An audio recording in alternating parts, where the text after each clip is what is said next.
Assessing Officers at Large. Hi guys, my name is Shyla Seth, Troop 8104 in Ashburn, Virginia, and I'm your ITO Vice Chair. Hi guys. Firstly, a huge thank you to everyone who bought raffle tickets for our Broadway Cares Equity Fights AIDS baskets. Those were a huge success, raised a lot of money for Broadway Cares, and our winners have been notified. Additionally, when you are posting to social media about this festival, please use the hashtag FestFest17. So before we get started, just a few quick reminders of theater etiquette. Number 1, please remove your hat and keep your feet off of the seats in front of you. Number 2, please turn off all mobile devices and cameras. Number 3, please no talking or texting during the show. Remember, your phone should be off. And number 4, the taking of flash photography and the recording of any performance is a violation of copyright law and strictly prohibited. And now, let's welcome Troop 5464 from North Penn High School in Pennsylvania, performing She Stoops to Conquer, written by Oliver Goldsmith under the direction of Andrea Lee Roney and Deborah Buckner. Enjoy the show!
Particular. Is there a creature in the whole country but ourselves that does not take a trip to London now and then to rub off the rust a little? Up there's the 2 Miss Hoggs, and our neighbor Mrs. Grisby go take a month's polishing every winter. Aye, and bring back enough vanity and affectation to last them the whole year. I wonder why London does not keep its own fools at home. In my time, the follies of the town crept slowly among us, but now they travel faster than a stagecoach. Aye, your times were fine times indeed. You have been telling us of them for many a long year. But here we live in an old rumbling mansion that looks for all the world like an inn, but that we never see any company. Our best visitors are old Mrs. Oddfish, the curate's wife, and little Cripplegate, the lame dancing master, and all our entertainment, your old stories of Prince Eugene and the Duke of Marlborough. I hate such old-fashioned trumpery. And I love it. I love everything that's old. Old times, old books, old manners, old friends, old wine. And I believe, Dorothy, you'll own I've been pretty fond of an old wife.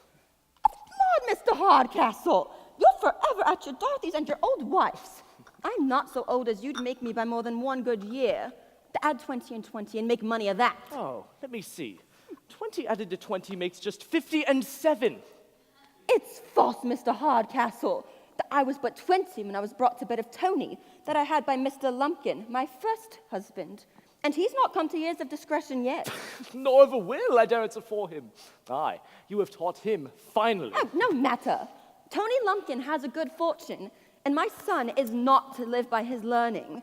Besides, I don't think a boy wants much learning to spend 1,500 a year. Learning? Oh, quotha, a mere composition of tricks and mischief. Humor, my dear, it's nothing but humor. Oh, come, Mr. Hardcastle, you must allow the boy a little humor. Well, if burning the footmen's shoes, frightening the maids, and worrying the kittens be humor, he has it. It was but yesterday he fastened my wig to the back of my chair, and when I went to make a bow, I popped my bald head in Miss Frizzle's face. And am I to blame? The poor boy was always too sickly to do any good. A school would be his death. Oh, the alehouse and the stable are the only schools he'll ever go to. Well, we must not snub the poor boy now, for I believe we shan't have him long among us. Why, anybody that looks in his face may see he's consumptive. I've growing too fat to be one of his symptoms. He coughs sometimes. When the liquor goes the wrong way. I'm actually afraid of his lungs. Truly, so am I, for sometimes he whoops like a speaking trumpet. Hey, yo! Oh, there he goes. A very consumptive figure, truly. Tony, come here. Where are you going, my charmer? Won't you give Papa and I a little of your company, love me? I'm in haste, Mother. I cannot stay. Oh, you shan't venture out this raw evening, my dear. You look most shockingly. I cannot stay, I tell you. The three pigeons expect me down at every moment. There's some fun going forward. Aye, the alehouse, the old place. I thought so. A low, paltry set of fellows. Not so low, neither. Why, there's Dick Muggins, the exciseman. Oh. Jack Slang, the horse doctor. Little Minidab that grinds a music box. And Tom Twist that spins a pewter platter. Oh, pray, my dear, disappoint them. For one night at least. After disappointing them, I should not so much mind. But I can't abide to disappoint myself. Oh, you shan't go. I will, I tell you. I say you shan't. We'll see if this is faster. You or I. Come catch me, Mother. No, I will not. Aye, there goes a pair that only spoil each other. But is not the whole age in a combination to drive sense and discretion out of doors? Oh, here comes my pretty darling, Kate. The fashions of the times have nearly infected her, too. Oh, Kate, blessings on my pretty innocence. What a quantity of superfluous silk hast thou got about thee, girl. I never hoped to teach the fools of this age that the indigent world could clothe themselves from the trimmings of the vain. You know our agreement, Father. You allow me the morning to receive and pay visits and to dress in my own manner. And in the evening, I put on my housewife's dress to please you. Well, I must insist on the terms of our agreement. And by the by, I believe I shall have occasion to try your obedience this very evening. I protest, sir, I don't comprehend your meaning. Oh, well, then to be plain, Kate, I expect the young man I've chosen to be your husband from town this very day. I have his father's letter, in which he informs me his son is set out, and that he intends to follow himself shortly after. Indeed. I wish I'd known something of this before. Bless me, how shall I behave? It's 1,000 to 1 I shan't like him. Our meeting would be so formal, so like a thing of business. We shall find no room for friendship or esteem. Well, depend upon it, child, I'll never control your choice. But Mr. Marlowe, whom I've pitched upon, is the son of my old friend, Sir Charles Marlowe, of whom you have heard me talk so often. The young man has been bred a gentleman and a scholar, and is designed for the employment in the service of his country. I'm told he's a man of an excellent understanding. Is he? Very generous. I believe I shall like him. Young and brave. I'm sure I shall like him. And very handsome. My dear papa, say no more. He's mine. I'll have him. And to crown all, Kate, he's one of the most bashful and reserved young fellows in all the world. Oh, you've frozen me to death again. That word reserved hasn't done all the rest of his accomplishments. It is said a reserved lover always makes a suspicious husband. Oh, on the contrary, modesty seldom resides in a breast that is not enriched with nobler virtues. It was the very feature that first struck me. Well, he must have more striking features to catch me, I promise you. However, if he be so young, so handsome, so everything you mentioned, I believe he'll still do. I think I'll have him. Aye, but there is still an obstacle. It's more than an even wager he may not have you. My dear papa, why would you mortify one so? Well, if he refuses, instead of breaking my heart at his indifference, I'll only break my glassfoot's flattery, set my cap to some newer fashion, and look out for some less difficult admirer. Bravely resolved. I'll go in the meantime and prepare the servants for his reception, as we rarely see company that want as much training as a company of recruits the first day's muster. Lord, this news of papa's puts me all in a flutter. Young, handsome, these he put last, but I put them foremost. Sensible, good-natured, I like all that. But then, reserved and sheepish, that's much against him. Yet, can't it be cured of his timidity by being taught to be proud of his wife? Yes, and can't I? But I vow, I'm disposing of the husband before I've secured the lover. Oh, I'm glad you'll come, Never, my dear. Tell me, Constance, how do I look this evening? Is it one of my well-looking days, child? Am I in face today? Perfectly, my dear. Yet, now I look again. Bless me! Sure no accident has happened among the canary birds or the goldfishes. Has your brother or the cat been meddling? Or has the last novel been too moving? No, nothing of all this. I have been threatened. I can scarce get it out. I have been threatened with a lover. And his name? He's Marlowe, Indeed. the son of Sir Charles Marlowe. As I live, the most intimate friend of Mr. Hastings, my admirer. They're never asunder. I believe you must have seen him when he lived in town. Never. He's a very singular character, I assure you. Among women of reputation and virtue, he is the modestest man alive. But his acquaintance give him a very different character among creatures of another stamp. You understand me? Oh. Yes. Oh. Yes. Well, I shall never be able to manage him. What shall I do? Oh, you can always... Sure. Think no more of him, but trust to occurrences for success. But how goes your own affair, my dear?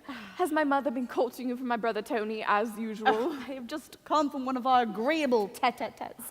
She's been saying 100 tender things and setting off a pretty monster as the very pink of perfection. And her partiality is such that she actually thinks him so.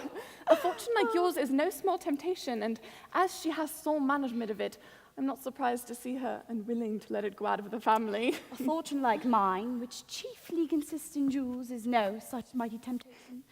But, at any rate, if my dear Hastings be but constant, I make no doubt to be too hard for at last. However, now let us suppose I'm in love with her son, and she never once dreams my affections are fixed upon another. My good brother holds out stoutly. I could almost love him for hating you. He is a good-natured creature at bottom, and I'm sure would wish to see me married to anybody but himself. But my aunt's bell rings for her afternoon's walk round the improvements. Alone, courage is necessary, as our affairs are critical. Oh, would it were bedtime and all were well.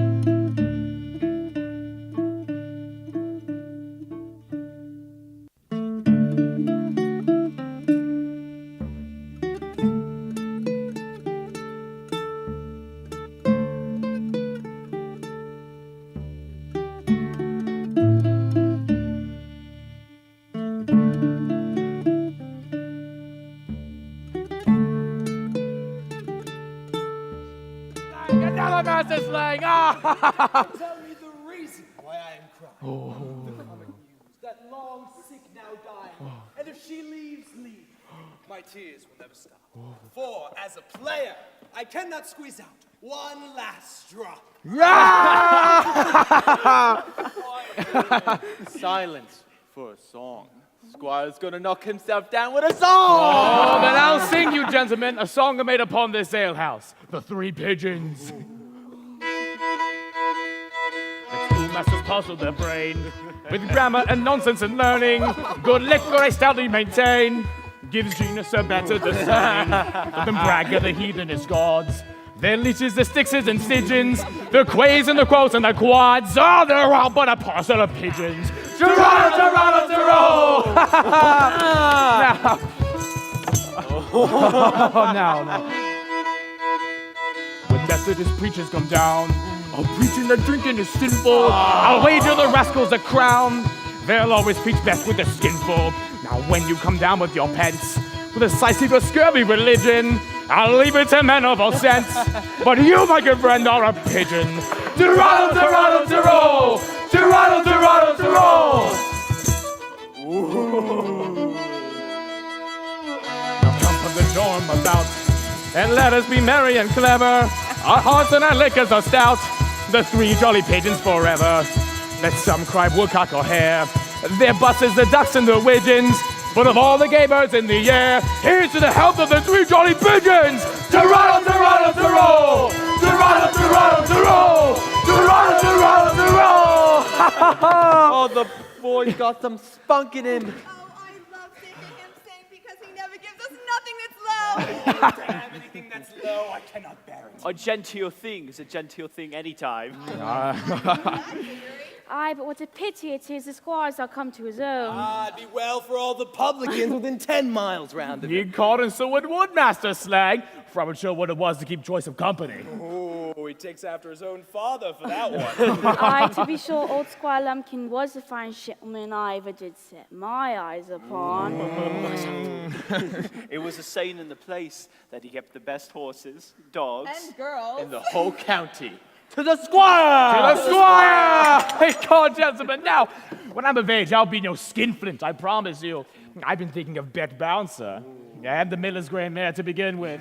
But for now, my boys, drink about to be merry, for you pay no reckoning!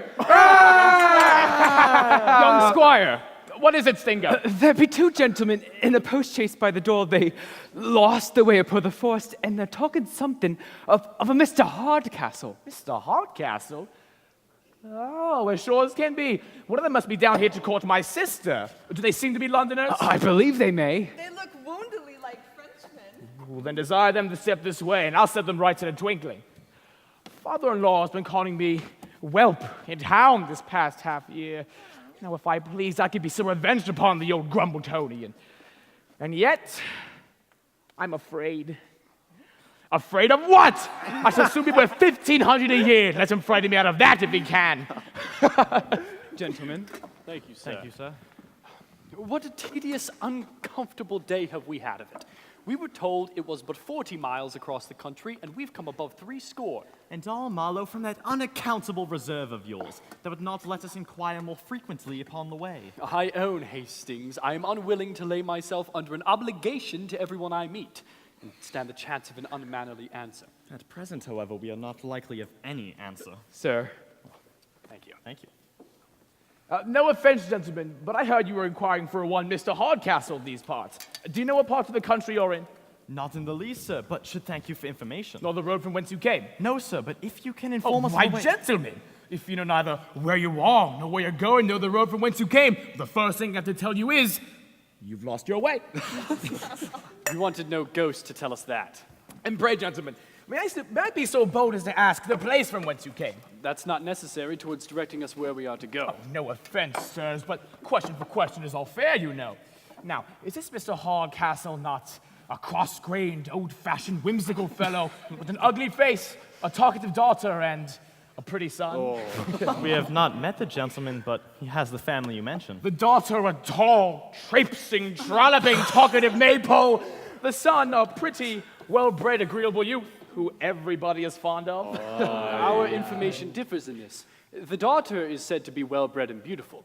The son, an awkward booby, reared up and spoiled at his mother's apron strings. Well, gentlemen, the first thing I have to inform you is you won't reach Mr. Hardcastle's this night, I believe. Unfortunate. It's a damned, dark, boggy, dirty, dangerous way. Stingo, do tell these gentlemen the way to Mr. Hardcastle's. Mr. Hardcastle's of Quagmire Marsh. You understand me? Master Hardcastle. Oh, Master Hardcastles of Quagmire Marsh? Quagmire Marsh. Like a daisy, my masters, you have both come a deadly deal wrong. When you come to the bottom of the hill, Oh, you should have crossed down Squash Lane. Cross down Squash Lane. Then you were to keep straight until you to come to 4 roads. Come to where 4 roads meet? Aye, but you must be sure to only take one of them. Oh, sir, you're facetious. Then keeping to the right, you are to go sideways to come upon Crackskull Common. Looking sharp for the track of the wheel, you are to keep going straight forward to come to Farmer Marine's barn.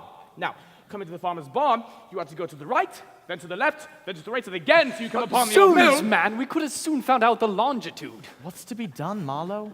This house promises but a poor reception. Perhaps, though, the landlord may accommodate us? Alack, we have but one spare bed in the whole house. And to my knowledge, it's been taken up by three lodgers already. Oh, I've hit it! Stingo, could our landlady provide these gentlemen by fireside with 3 chairs and a bolster? I hate sleeping by the fireside. And I detest your 3 chairs and a bolster. Oh, you do you? Well, let me see. Ooh, what if you go about a mile further to the Buck's Head? The Buck's Head? Aye, the Buck's Head on the hill. One of the best inns in the whole country. Oh ho, so we've escaped an adventure for this night, however. Sure you've been sending them to your fathers as an NB, you? Mum, you fool, let them find that out. Now, you only have to keep going about a mile further to come upon a large old house by the roadside. From there, you should see a pair of large horns over the door. That's the side. to trot up to the yard and call stoutly about you. Sir, we are obliged to you. You're sure the servants can't miss the way? No. I'll tell you this, though. The landlord is rich and is going to leave off business. He'll be one to be thought of a gentleman, saving all presents. He'll be giving you his company, and he can't, if you'll mind. He'll persuade you his mother was an alderman, and his aunt the justice of peace. Why, yes, a troublesome old blade. But keeps the best wines. And beds as any in the country. Well, if he supplies us with these, we shall want no further connection. We are to turn right, did you say? Oh, no, straight forward. I'll step with you and show you a piece of the way myself. Thank you, sir. Hello, gentlemen. I'll bet. I'll be seeing you later. Ooh. Mom! Oh, bless your heart. Sweet, pleasant. Damned mischievous Son of a... Hey! None of that, you clods. Gerardo!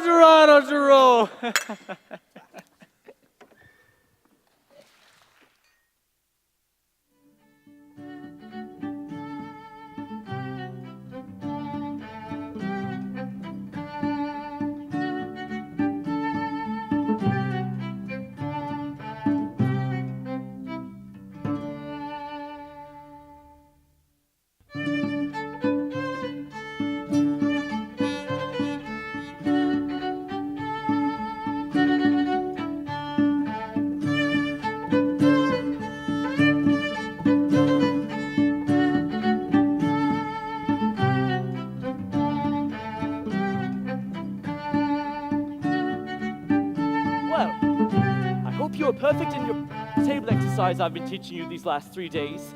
You all know your posts and places and can make as if you have been used to a good company without ever stirring from home. Aye. Now, when company comes, you must not pop out and stare and then run in again like frightened rabbits in a warren. No. Ah. You, Diggory, whom I have chosen from the barn, are to make a show at the side table. And you, Roger, whom I have advanced from the plough, are to place yourself behind my chair. But you must not stand so, with your hands in your pockets.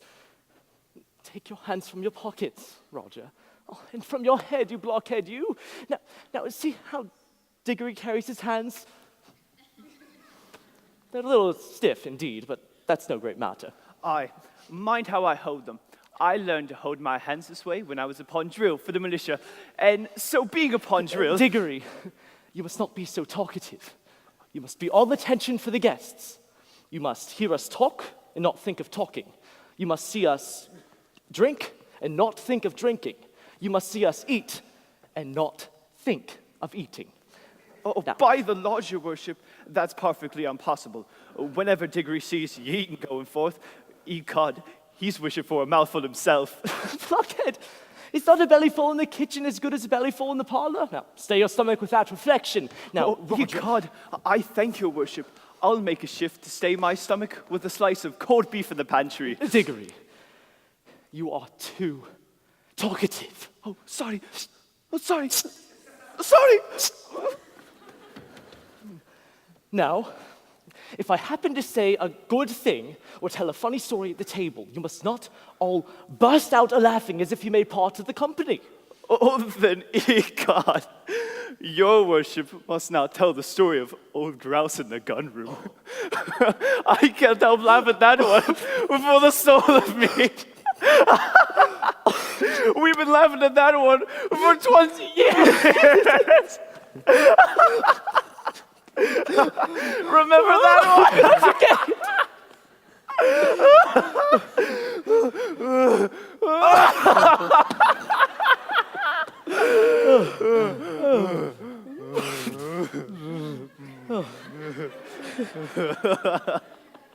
Oh, well, you're right. The story is a good one. Now, honest Diggory, you may laugh at that, but you must remember to be attentive. Now, suppose one of the company should call for a glass of wine. How will you behave? A glass of wine, if you please. Why don't you move? Ecod, your worship, I never have courage until I see the eatables and drinkables brought upon the table, and then I'm as bold as a lion. What? Will none of you move? I'm not to leave this place. that's of mine. Nor mine, for certain. Wounds, and I'm sure it cannot be mine. Oh, you numbskulls! And so, while, like your betters, you are quarreling for places, the guests must be starved. Oh, dunces! I find I must begin all over again. Don't I hear a coach come into the yard? No, to your posts, you blockheads! I'll go in the meantime and give my old friend's son a hearty reception at the gate. By the 11s, my place has gone quite out of me head. I know that my place is to be everywhere. Where the devil is mine? My place is to be nowhere at all, so I go about my business. Roger, check the fire. Aye, sir. Molly?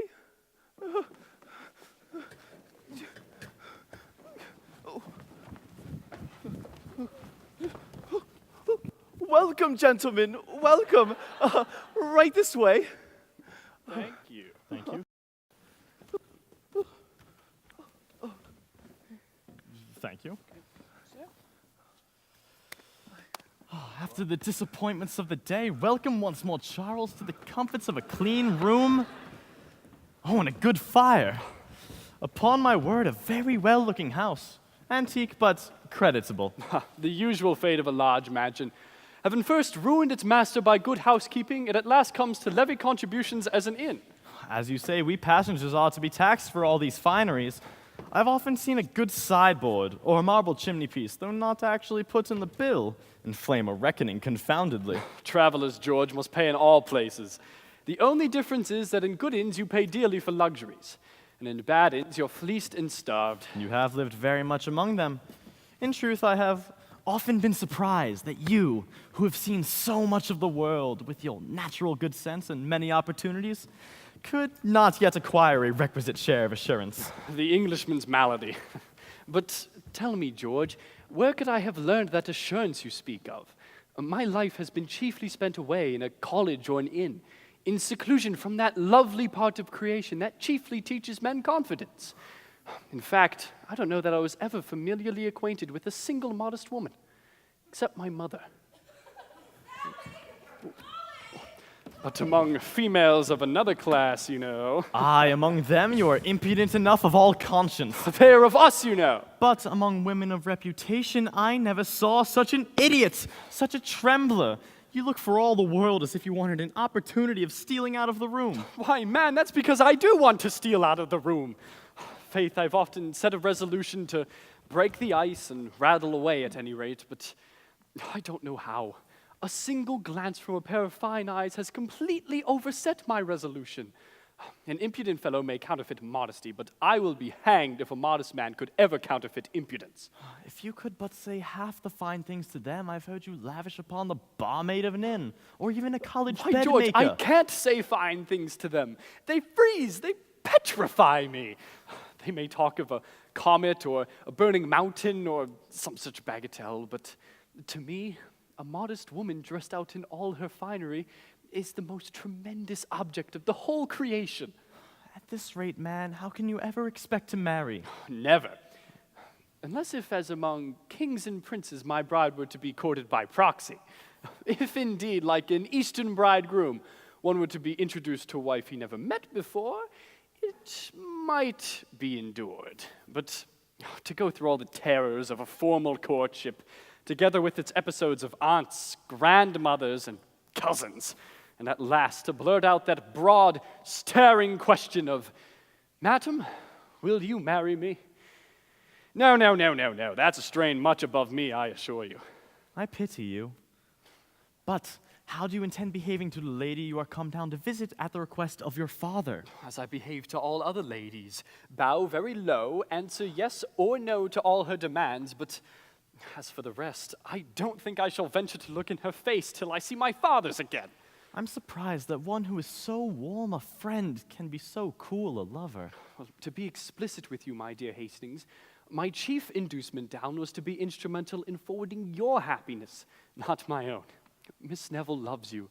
The family don't know you, but as my friend, you're sure of a reception, and let honor do the rest. Oh, my dear Marlowe, were I but a wretch, meanly seeking to carry off a fortune, you should be the last man in existence I would apply to for assistance. But Miss Neville's person is all I ask, and that is mine, both from her deceased father's consent And her own inclination. Oh, happy man! You have talents and arts to captivate any woman. I am doomed to adore the sex, and yet to converse with the only part of it that I despise. Gentlemen, once more you are heartily welcome. Sharpest fellow here to interrupt us. Which is Mr. Marlowe. Ah, sir, you are heartily welcome. It's not my way, you see, to receive my friends with my back to the fire. He's got our names from the servants I like to already. give them a hearty reception in the old style at the gate. I like to see the horses and trunks taken care of. We approve your caution and hospitality, sir. I've been thinking, George, of changing our traveling dresses in the morning. I've grown confoundedly ashamed of mine. I beg, Mr. Marlowe, you use no ceremony in this house. I say, Charles, you're right. Mr. Marlowe, Mr. Hastings, gentlemen, please be under no constraint in this house. This is Liberty Hall, gentlemen. You may do as you please here. Yet, George, I fear if we open the campaign too fiercely at first, we may want ammunition before it's over. I think to reserve the embroidery to secure a retreat. You're talking of a retreat, Mr. Marlowe, puts me in mind of the Duke of Marlborough when he went to besiege the name. Don't you think the venture to a waistcoat will do with the plain brown? He first summoned the garrison, which might consist of I about... think not. Yellow and brown mix but very poorly. That they do, yes. Gentlemen. He first summoned the garrison, which might consist of about 5,000 men, well appointed with stores, ammunitions, and other implements of war. Now, says the Duke of Marlborough to George Brooks that stood next to him. You must have heard of George Brooks. Yes. Go on. All upon my dukedom, says he, but I take that garrison without spilling a single drop of blood. My good friend, if you gave us a glass of punch in the meantime, it would help us to carry on the siege with vigor. Punch, sir? This is the most unaccountable kind of modesty I ever met with. Yes, sir. Punch, sir. A warm glass of punch after our journey will be comfortable. This is Liberty Hall, you know. Here's a cup, sir. So this fellow in his Liberty Hall will only let us have just what he pleases. I hope you'll find the punch to your mind. I've prepared it with my own hands, and I believe you'll own the ingredients are tolerable. Would you be so kind as to pledge me, sir? Here, Mr. Marlowe. Here is to our better acquaintance. Very impudent fellow, this. But he's a character, and I'll humor him a little. Sir, my service to you. So I see this fellow wants to give us his company, and forgets he is an innkeeper before he has learned to be a gentleman. From the excellence of your cup, my old friend, I suppose you get a good deal of business in this part of the country. A warm work now and then at elections, I suppose. Oh, no, I've long given that work over. So you have no turn for politics, I find. Not in the least. There was a time, indeed, when I worried myself about the mistakes of the government. Please sit, sir. Join us. There was a time, indeed, when I worried myself about the mistakes of the government, like other people, but finding myself every day grow more angry, and the government growing no better, I left it to mend itself. Sir, my service to you. So for eating above stairs and drinking below, for receiving guests within and entertaining them without, you leave a good, pleasant, bustling life of it. I do stir about a great deal, that's certain. Half the differences of the parish are adjusted in this very parlor. So then, like an experienced general, you attack them on every quarter. If you find their reason manageable, you attack them with your philosophy. If you find they have no reason, you attack them with this. Here's your health, my philosopher. Good, very good, thank you. Your generalship, Mr. Hastings, puts me in mind of Prince Eugene when he went to fight the Turks at the Battle of Belgrade. Instead of the Battle of Belgrade, I believe it's time to talk about supper. What has your philosophy got in the house for supper, sir? For supper, sir? Was ever such a request to a man in his own house? Yes, sir. Supper, sir. I begin to feel an appetite. I shall make devilish work tonight in the larder, I assure you. Such a brazen dog should never my own eyes beheld.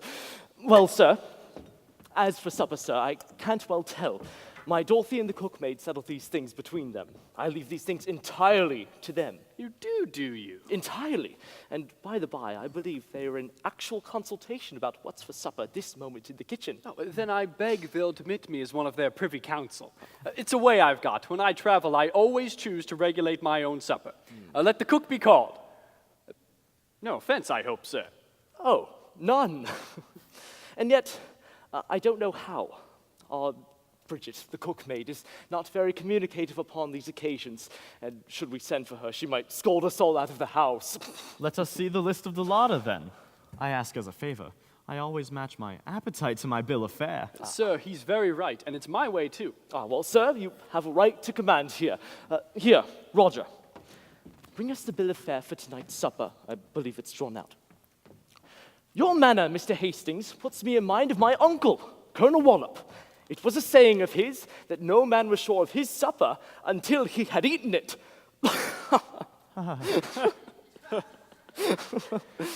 All upon the high rope his uncle, a colonel. We shall soon hear of his mother being the justice of peace. Oh, but let's hear the bill of fare. For the first course, a pig and... For the first course? For the second course? For the dessert? The devil, sir! Do you thought we brought a whole joiners' company or the Corporation of Bedford to eat up such a supper? 2 or 3 little things, clean and comfortable, will do. Oh, but let's hear it. For the first course at the top, a pig and prune sauce. Oh, damn your pig, I say. And damn your prune sauce, say I. Impudence confounds me. Gentlemen, you are my guests. Make what alterations you please. Is there anything else you wish to retrench or alter, gentlemen? Item, a pork pie, a boiled rabbit and sausages, a Florentine, a shaking pudding, and a dish of tip-tap taffety cream. Oh, confound your made dishes. I'm for plain eating. I'm sorry, gentlemen, that I have nothing you like, but if there be anything you have a particular fancy Why, for... really, sir, your bill of fare is so exquisite that any one part of it is full as good as another. Send us what you please. So much for supper. And now, to see that our beds are aired and properly taken care of. No, I insist you leave that one to me. Leave that to you? I protest, my very good sir. I always look to these things myself. I insist on it. You'll make yourself easier on that head. You see, I'm resolved on it. A very troublesome fellow this, as I ever met with. Well, sir, I'm resolved at least to attend you. This may be modern modesty, but I never saw anything look more like old-fashioned impudence. So I find this fellow's civilities begin to grow troublesome. Oh, but who can be angry at those assiduities which are meant to please him? What do I see? Miss Neville? By all that's happy! Oh, my dear Hastings! To what unexpected good fortune, to what accident am I to ascribe this happy meeting? Rather let me ask the same question, for I could never have hoped to meet my dearest Constance at an inn. An inn? Yes? Oh, sure you mistake. My aunt, my guardian, lives here. What could induce you to think this house an inn? My friend Mr. Marlowe, with whom I came down, and myself were sent here as to an inn, I assure you. Oh. A young fellow whom we met at a house hard by directed us hither. Certainly it must be one of my hopeful cousin's tricks, of whom you have heard me talk so often. He whom your aunt intends for you? He of whom I have such just apprehensions? You have nothing to fear from him, I assure you. You'd adore him if you knew how hardly he despises me. My aunt knows it too and is undertaking to court me for him, and actually begins to think she has made a conquest. Thou dear dissembler. You must know, my Constance, I have just seized this happy opportunity of my friend's visit here to gain admittance into the family. The horses that carried us down are now fatigued with their journey, but they'll soon be refreshed. And then, if my dearest Constance will trust in her faithful Hastings, we shall soon be landed in France, where even among slaves the laws of marriage are respected. I have often told you that, though ready to obey you, I yet should leave my little fortune behind with reluctance. The greatest part of it was left me by my uncle, the India director, and chiefly consist in jewels. I have been, for some time now, persuading my aunt to let me wear them, and I fancy I'm very near succeeding.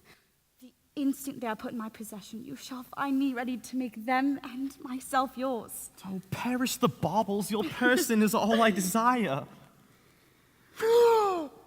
Marlowe! Marlowe? Marlowe! What? In the meantime, we must not let my friend into his mistake. I know the strange reserve of his temper is such that if abruptly informed of it, he would immediately quit the house before our plan was ripe for execution. But how shall we keep him in the deception? Miss Hardcastle has just returned from walking. What if we continue to deceive him? This way. The assiduities of these good people tease me beyond bearing. My host seems to think it ill manners to leave me alone, and so he clasps not only himself, but his old-fashioned wife on my back. And they talk of coming to sup with us, too. Then I suppose we're to run the gauntlet through the whole rest of the family.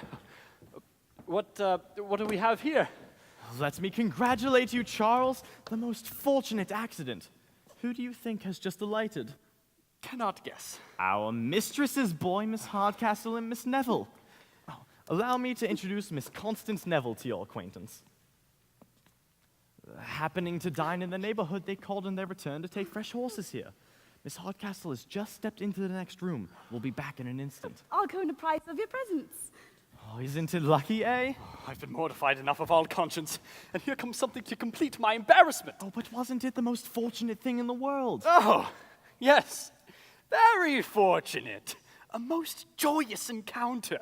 But our traveling dresses, George, as you know, are in disorder. What if we should postpone the happiness until tomorrow?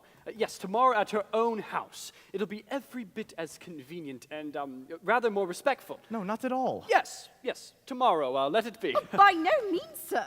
Your ceremony will displease her. The disorder of your dress will show the ardor of your impatience.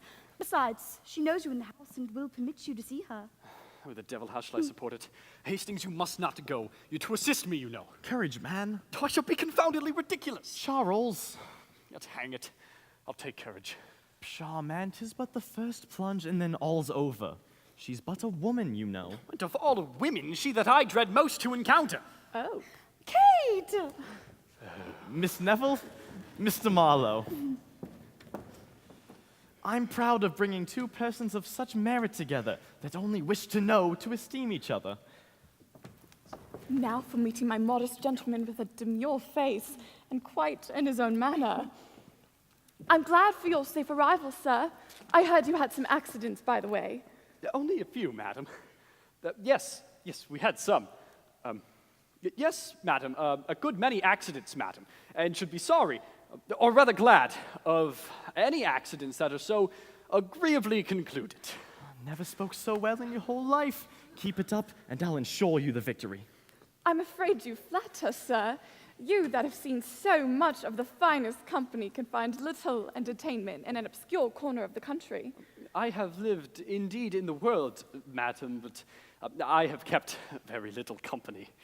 I've been but an observer upon life, madam, while others were enjoying it. But that, I am told, is the way to enjoy it at last. Cicero never spoke better. Once more, and you are guaranteed an assurance forever. Stand by me, then, and when I'm down, throw in a word or two to set me up again. An observer like you upon life were, I fear, disagreeably employed, as you must have had much more to censure than to approve. Pardon me, madam. I was always willing to be amused. The folly of most people is rather an object of mirth than uneasiness. Oh, bravo, bravo. Never spoke so well in your whole life. Well, Miss Hardcastle, I see that you and Mr. Marlowe are going to make very good company. I believe our being here will but embarrass the interview. Oh, not in the least, Mr. Hastings. We like your company of all things. Zoons, George, how can you go? Sure you won't leave us. Our presence will but spoil conversation, so we'll retire to the next room.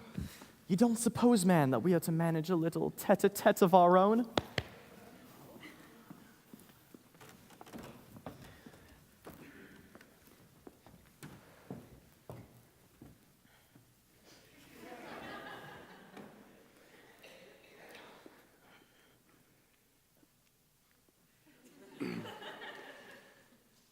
Well,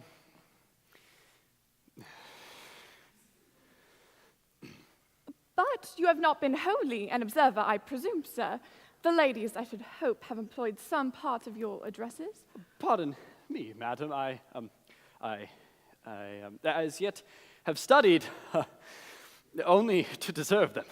Well, that, some say, is the very worst way to obtain them. Perhaps so, madam, but I prefer only to converse with the more grave and sensible part of the sex. But I'm sure I tire you, madam. Not at all, sir. There's nothing I like so much as grave conversation myself. I could hear it forever. Indeed, I've often been surprised how a man of sentiment could ever admire those light and airy pleasures when nothing reaches the heart. It's a disease of the mind, madam. In the variety of tastes, there must be some who, wanting a relish for a... I understand you, sir. There must be some who, wanting a relish for refined pleasures, pretend to despise what they are incapable of tasting. My meaning, madam, but infinitely better expressed. And I can't help observing a sort of... Who could ever suppose this fellow impudent upon some occasions? You were going to observe, sir? Yes, madam. I was going to observe that... I protest, madam, I forget what I was going to observe. I vow, and so do I. You were going to observe, sir, that in this age of hypocrisy, yes, something about hypocrisy, sir. Yes, madam. In this great age of hypocrisy, there are few who, upon strict inquiry, do not, well... I understand you perfectly, sir. Egad, and that's more than I do myself. You mean that in this hypocritical age, there are few that do not condemn in public what they practice in private, and think they pay every debt to virtue when they praise it? True, madam. Those who have most virtue in mouths have least of it in their bosoms. Excuse me. I'm sure I grow tiresome, madam. Not at all, sir. There's something so agreeable and spirited about your manner. Such life and force. Pray go on. Yes, madam. I was saying that there are some occasions when a total want of courage, madam, it destroys all the... and it puts us upon a... I agree with you entirely, sir. A want of courage upon some occasions assumes the appearance of ignorance and betrays us when we most want to excel. I beg you proceed. Yes, madam. Morally speaking, madam, oh, but I see Miss Neville expecting us in the next room. I would not intrude for the world. Not at all, sir. I've never been more agreeably entertained in all my life. Pray go on. Yes, madam. I was saying that, well, no, but she beckons us to join her. Madam, may I do myself the honor to attend you? Well, then I'll follow. Oh, this pretty smooth dialogue is done for me. Oh, was there ever such a sober and sentimental interview? I'm certainly scarce looked in my face the whole time. Oh, yet the fellow, but for his unaccountable bashfulness, is pretty well, too. He has good sense, but then so buried in his fears that it fatigues one more than ignorance. If I could just teach him a little confidence, it would be doing somebody I know a bit of a favor. But who is that somebody? That, Faith, is a question I can scarce answer.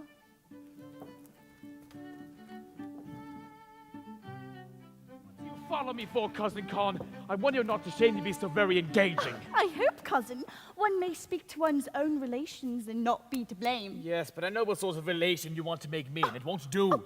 I tell you, Cousin Con, it won't do! I pray you keep your distance. I want no vow, near Mr. relationship. Hastings, you are very entertaining. There is nothing in the world I love to talk of so much as London and the fashions, though I was never there myself.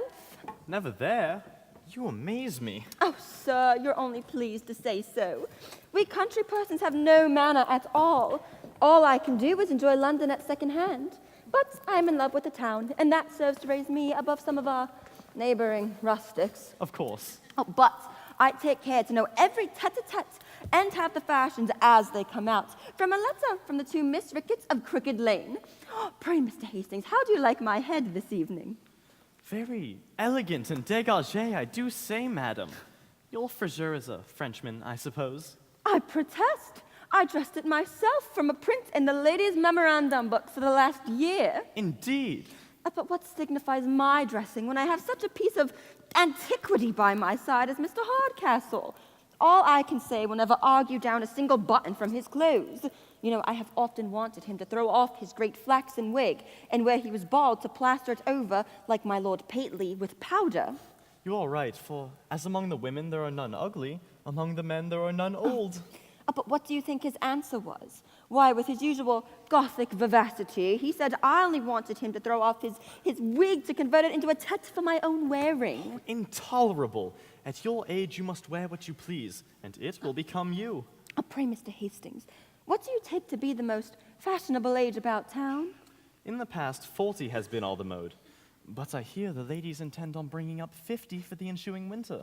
Seriously? Yes. Oh, then I shall be too young for the fashions. No lady begins now to put on jewels till she's past 40. Take Miss there, for instance, in a polite circle, would be regarded as a child, a mere maker of samplers. Oh, yes, and yet Mrs. Niece there thinks herself as much a woman and is as fond of jewels as the oldest of us all. Your niece, is she? Mm-hmm. And that young gentleman, your brother, I presume? My son, sir! They are contracted to each other. Observe their little sport. They fall in and out 10 times a day as if they were man and wife already. Oh, Tony! What soft things are you saying to your cousin Constance this evening? I've been saying no soft things, but that's very hard to be followed about, so. You can't now place in this house of my own but the stable. Oh, never mind him, Con, my dear. He's in another story behind your back. There's something generous in my cousin's manner. He falls out before faces to be forgiven in private. That's a damned confounded crack. Oh, for shame, Tony. You a man, and behave so. If I'm a man, then let me have my fortune. No. You could have not been made a fool of no longer.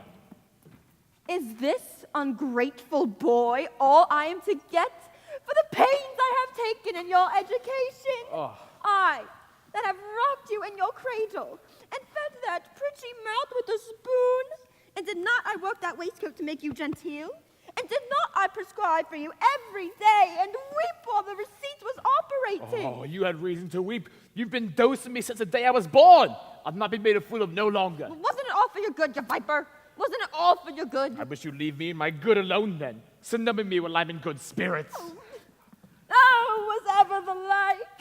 But I see he wants to break my heart. See, he does. Permit me to lecture the young gentleman for a bit. Perhaps I can persuade him towards his duty. Well, I must retire. Come, Constance, my love. Oh, you see, Mr. Hastings, the wretchedness of my situation. Oh, of course. Of course. Was ever a poor woman so beset with such a dear, sweet, pretty, provoking, undutiful boy? There was a young man riding by, and fain would have his will. A wranglo diddlo dee, and... Oh, never mind her. Let her cry. It's the comfort of her heart. I've seen her and my sister cry for a book for over an hour together, and they said they liked the book the better, the more it made them cry. So you're no friend to the ladies, I find, my pretty young gentleman? That's as I find them. Not to her of your mother's choosing, I dare answer. Oh, thank you. To me, she appears a pretty well-tempered girl. Aye. Well, that's because you don't know her as well as I. God, I know every inch about her. Yet there's not a more bitter, cantankerous toad in all of Christendom. No pretty encouragement this for a lover. To me, she appears sensible and silent. Oh, aye, before company. But when she's with her playmate, she's as loud as a hog at a gate. But there is a meek modesty about her that charms me. Yes, but curb her never so little. She kicks up and you're flung in a ditch. Well, you must allow her some beauty. Yes, you must allow her a little beauty. Bad box. She's all a made-up thing, man. Oh, but could you see Bet Bouncer of these parts? You might then talk of beauty. Ecod, she has 2 eyes as black as sloes, and cheeks as broad and red as a pulpit cushion. Oh. She'd make 2 if she. Well, what say you to a friend who would take this bitter bargain off your hands? Or not? Would you thank him that would take Miss Neville and leave you to happiness and your dear Betsy? Aye, but where is there such a friend? For who would take her? Me. You are? Yes. Oh, thank you! Oh, thank if you but assist me, I'll engage to whip her off to France, and you shall never hear more of her. Assist you? Ecod, I will, to the last drop of my blood! I'll clap a pair of horses to your chase, will trundle you off in a twinkling, and maybe get you a part of a fortune beside and jewels you little dream of. Oh, my dear squire, this looks like a lad of spirit. Oh, come along then. You shall see more of my spirit before you have done with me. We are the boys that fear no noise wherever the thundering cannons roar. What could my old friend Sir Charles mean by recommending his son as the modestest young man in town? To me, he appears the most impudent piece of brass that ever spoke with a tongue. He's taken the easy chair by the fireside already. He took off his boots in the parlor and desired me to see them taken care of. I'm desirous to see how his impudence affects my daughter. She will certainly be shocked at it. Oh, Kate, I see you've changed your dress as I bade you, and yet I believe there was no great occasion. I find such a pleasure, sir, in obeying your commands that I take care to observe them without ever debating their propriety. And yet, I do believe I sometimes give you some cause, particularly when I recommended my modest gentleman to you as a lover today. You taught me to expect something extraordinary, and I find the original exceeds the description. I've never been so surprised in my life. He's quite confounded all my faculties. I never saw anything like it. And man of the world, too. Aye, he learned it all abroad. What a fool was I to think a man might learn modesty by traveling. He might as soon learn wit at a masquerade. It seems all natural to him. Whose look?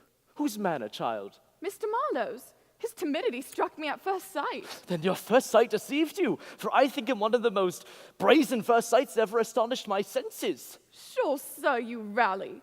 I never saw anyone so modest. And can you be serious? I never saw such a bouncing, swaggering puppy since I was born. Surprising.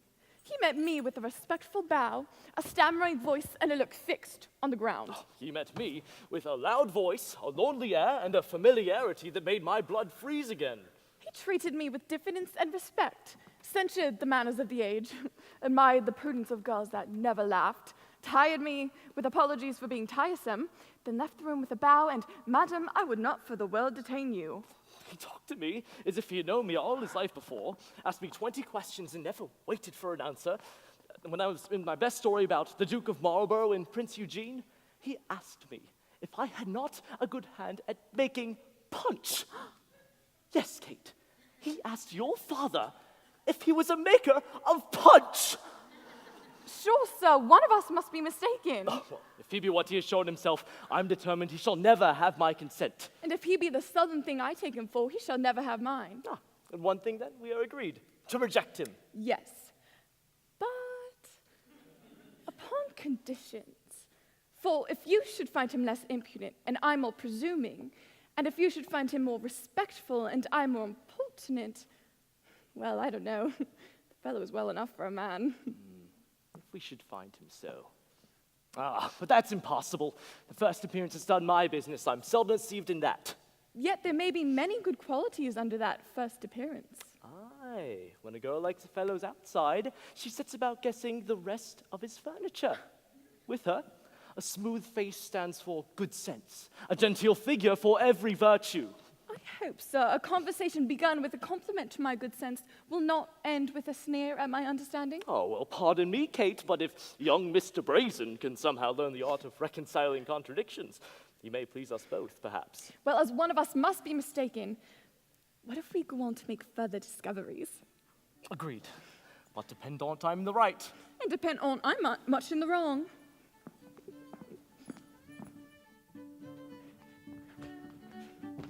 Ecod, I've got them! Here they are. My cousin Con's jewels, necklaces, bobs, and all. My mother shan't cheat the poor souls out of their fortune neither. My Genus, is that you? My dear friend, how have you managed with your mother? I hope you have amused her with pretending love for your cousin, and are ready to be reconciled at last. Our horses will be refreshed in a short time. We shall soon be ready to set off. Here's something to bear your charges along the way. Your sweetheart's jewels. Keep them, and hang those, I say, that would rob you of one of them. But how have you procured them from your mother? Ask me no questions, and I'll tell you no fibs. I procured them by rule of thumb. If I'd not the key to every drawer of my mother's bureau, how could I go to the alehouse as often as I do? Indeed, the honest man may rob from himself at any time. Thousands do it every day. But to be plain with you, Miss Neville is endeavoring to procure them from her aunt this very instant. If she succeeds, it will be the most delicate way, at least, of obtaining them. Didn't you know how it will be? I know how it will be well enough. She'd as soon part with the only sound tooth in her head. Oh, but still, I dread the effects of her resentment when she finds she has lost them. Never you mind her resentment. Leave me to manage that. I don't value her resentment the bounce of a cracker. Indeed, Here she Constance. comes. Vanish! You You amaze me. Such a girl as you want jewels. It will be time enough for jewels, my dear, 20 years hence, when your beauty begins to want repairs. But what will repair beauty at 40 will certainly improve it at 20, madam. Yours, my dear, can admit of none. That natural blush is worth more than 1,000 ornaments. Oh, besides, jewels are quite out at present. But who knows, madam? But somebody who shall be nameless would like me best with all my little finery about me. Consult your glass, my dear, and then see if with such a pair of eyes you want any better sparklers. Oh, but what do you think, Tony, my dear? Does your cousin Con want any jewels in your eyes to set off her beauty? Well, that's as they're after as may be. My dear aunt, if you knew how it would oblige me. A parcel of old-fashioned rose and table-cut things, my dear. Besides, I believe I can't readily come at them. They may be missing for aught I know the contrary. Would you go get my fan, dear? Of course. Of course. Then why not tell her so if she's so longing for them? It's the only way to quiet her. Tell her they're lost and call me to bear witness. You know, Tony, I'm only keeping them for you. But if I say they're lost, you'll bear me witness, will you? Never fear me. He called. I'll say I saw them taken with my own eyes. Oh, with your own eyes. That's good. I desire them but for a day, madam, just to be permitted to show them as relics, and then they may be locked up again. Well, to be plain with you, my dear, if I could find them, you should have them. What? Oh, they're missing. I assure you. Lost for aught I know. But we must have patience wherever they are. I'll not believe it. This is but a shallow pretense to deny me. I know they're too valuable to be so slightly kept, and as you were to answer for the loss... Oh, don't be alarmed, my dear. If they be lost, I must restore an equivalent. Oh, but my son knows they are lost and not to be found. That I can bear witness to. They're lost and not to be found. I take my oath on it. Oh, you must learn resignation, my dear. For though we lose our fortune, we must not lose our patience. See me, how calm I am. Aye, people are generally calm at the misfortunes of others. Oh, now I wonder, if a girl of your good sense should waste a thought upon such trumpery, we shall soon find them. Oh, and in the meantime, you shall make use of my garnets until your jewels be found. I detest garnets. Oh, the most becoming things in the world to set off a clear complexion. You have often seen how well they look upon me. You shall have them. I'll get those for you. I dislike them of all things. You shan't stir. Was ever anything so provoking to mislay my own jewels and force her to wear her trumpery? Don't be a fool. If she gives you the garnets, take what you can get. Tony, the jewels are your own already. I've stolen them from Mother's bureau. She does not know it. Now fight to your spark. He'll tell you more of the rest. Oh, my dear cousin. Here she comes. Vanish. Oh, See how she spits and fitters about like a Capron wheel. Robbers! We are cheated, plundered, broke open, undone. Oh, what's the matter? What's the matter, Mama? I hope nothing has happened to any of the good family. We are robbed. My bureau has been broken open, the jewels taken out, and I am undone. Oh, is Would that you all? stop? Is that all? Oh, by the laws, Mama. I never saw it acted better in my life. Act? I thought you were ruined in earnest. My boy, I am ruined in earnest. My bureau has been broken open and all taken away. Stick to that, Mama. Call me to bear witness. My dearest Tony, the jewels are gone, and I shall be ruined forever. Well, sure, no, they're gone. I'm to say so. By all that's precious, Tony, hear me. They're gone, I say. Oh, by the laws, Mama. You make me for to laugh! Oh! I know who took them well enough. Oh, was there ever such a blockhead that can't tell the difference between jest and earnest? I tell you, I am not in jest, booby. Oh, that's right. You must be in a bitter passion that way no one shall suspect that either of us. Call me to bear witness, Mama. Was there ever such a cross-grained brute that can't tell the difference? They won't hear me. Can you bear witness that you know better than a fool? Oh, was ever a poor woman so beset with thieves on one hand and fools on the other? I can bear witness to that. I will bear witness again, you blockhead you, and I'll turn you out of the room directly. My poor niece, what shall become of her? Do you laugh, you unfeeling brute, as if you enjoyed my distress? I can bear witness to that. Do you insult me, monster? I will teach you to vex your mother, I will! I can bear witness to that. Back here!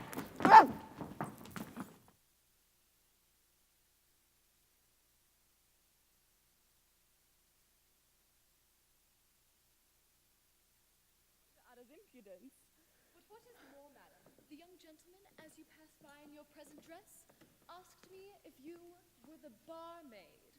He mistook you for a barmaid, madam. Did he?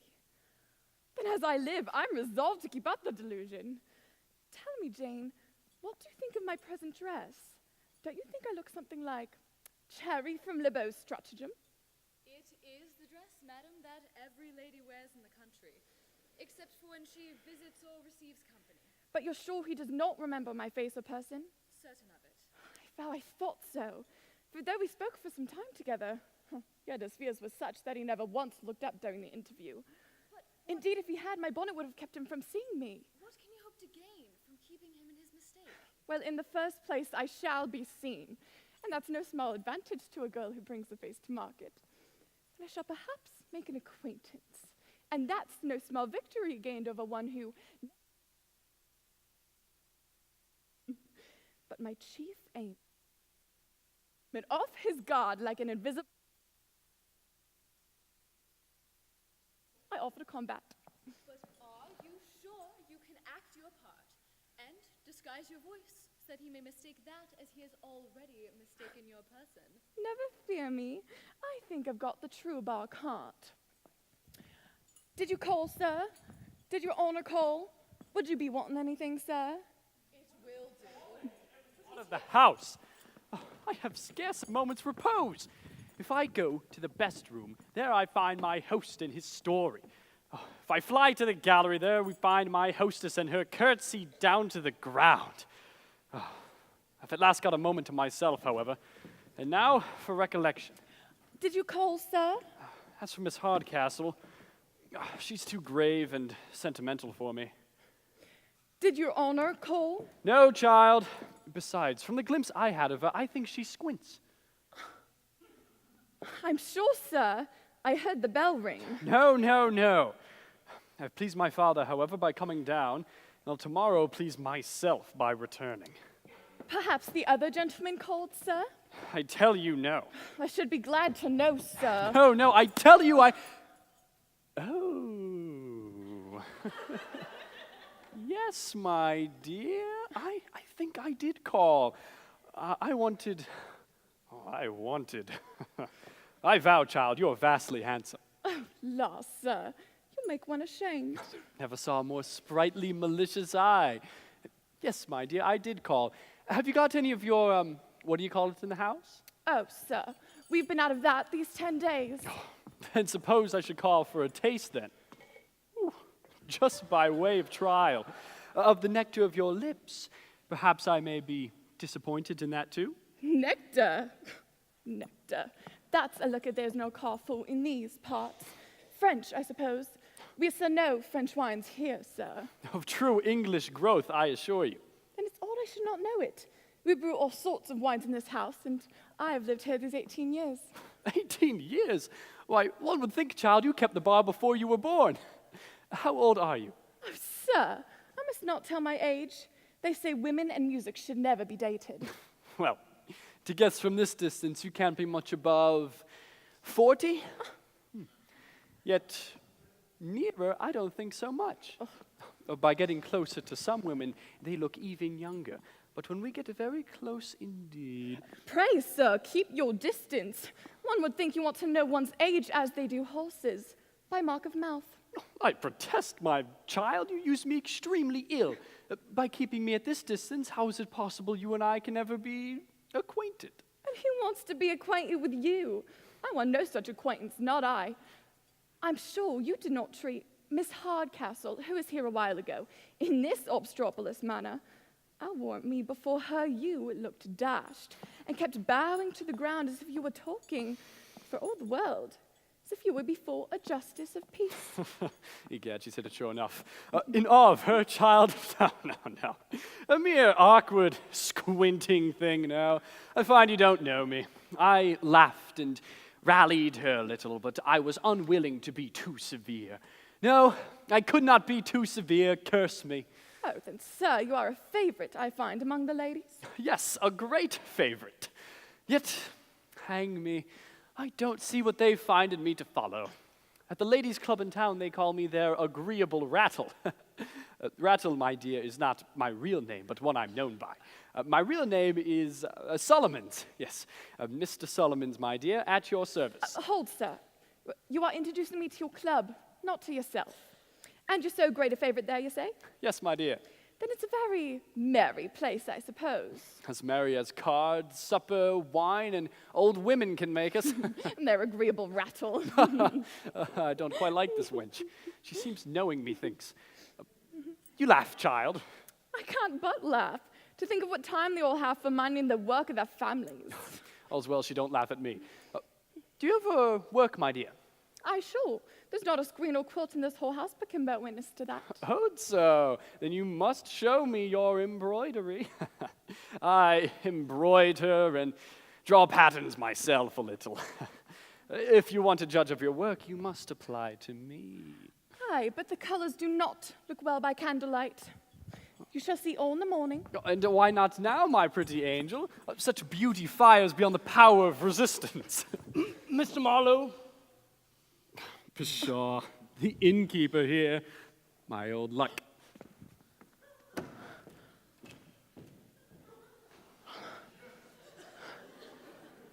So, madam, so I find this is your modest lover? This is your humble admirer that kept his eyes fixed on the ground and only adored from humble distance? Oh, Kate, art thou ashamed to deceive your father so? Never trust me, dear papa, but he's still the modest man I first took him for. You shall be convinced of it as well as I. By the hand of my body, I believe his impudence is infectious. Didn't I see him seize your hand? Didn't I see him haul you about like a milkmaid? And now you talk of his respect and modesty, oh, forsooth. But if I shortly convince you of his modesty, that he has only the faults that will pass off with time, and the virtues that will improve with age, I hope you'll forgive him. The girl would actually make one run mad. I tell you, I'll not be convinced. I am convinced. He has scarce been in this house 3 hours and has already encroached on all my prerogatives. You may like his impudence and call it modesty, but my son-in-law, madam, must have a very different set of qualifications. Sir, I asked but this night to convince you. Well, you should not have half the time, for I have thoughts of turning him out of the house this very hour. Give me that hour then, and I hope to satisfy you. And I will let it be. But I'll have no trifling with your father. I'll fair and open. Do you mind me? I hope, sir, that you have ever found that I considered your commands as my pride, for your kindness is such that my duty as yet has been inclination.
Dear Constance.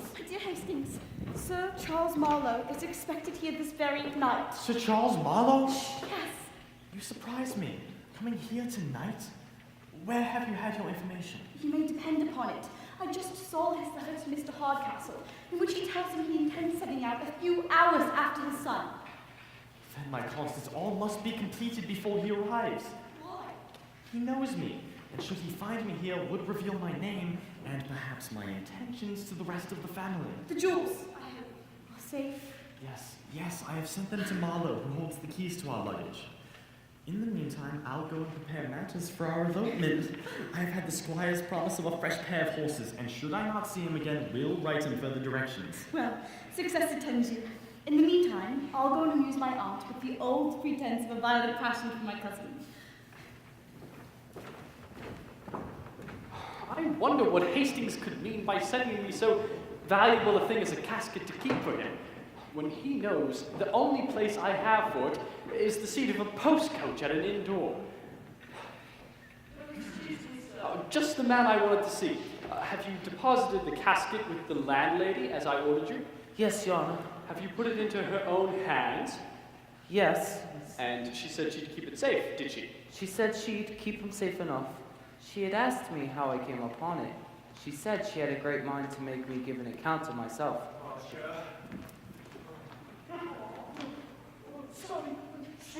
Sorry.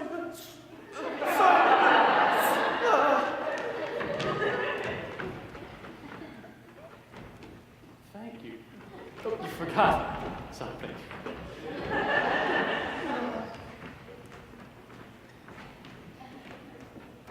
Thank you, Jamie.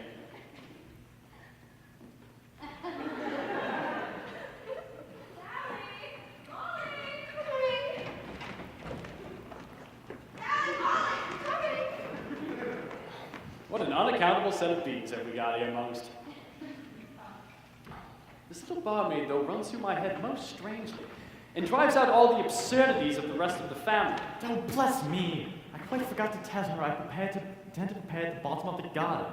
She's mine. She must be mine. Or I'm greatly mistaken. Marlowe here. And in spirits, too. Charles! Joy, George! Give me joy! Crown me, shower me with laurels! After all, George, us modest fellows aren't much for success among the women. Some women, you mean? But what success has crowned our honor's modesty that it grows so insolent, Hans? Why, didn't you see?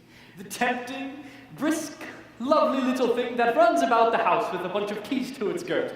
Yes, and what? Oh, she's mine, you rogue, you. Such beauty. Oh, such fire. Oh, such emotion.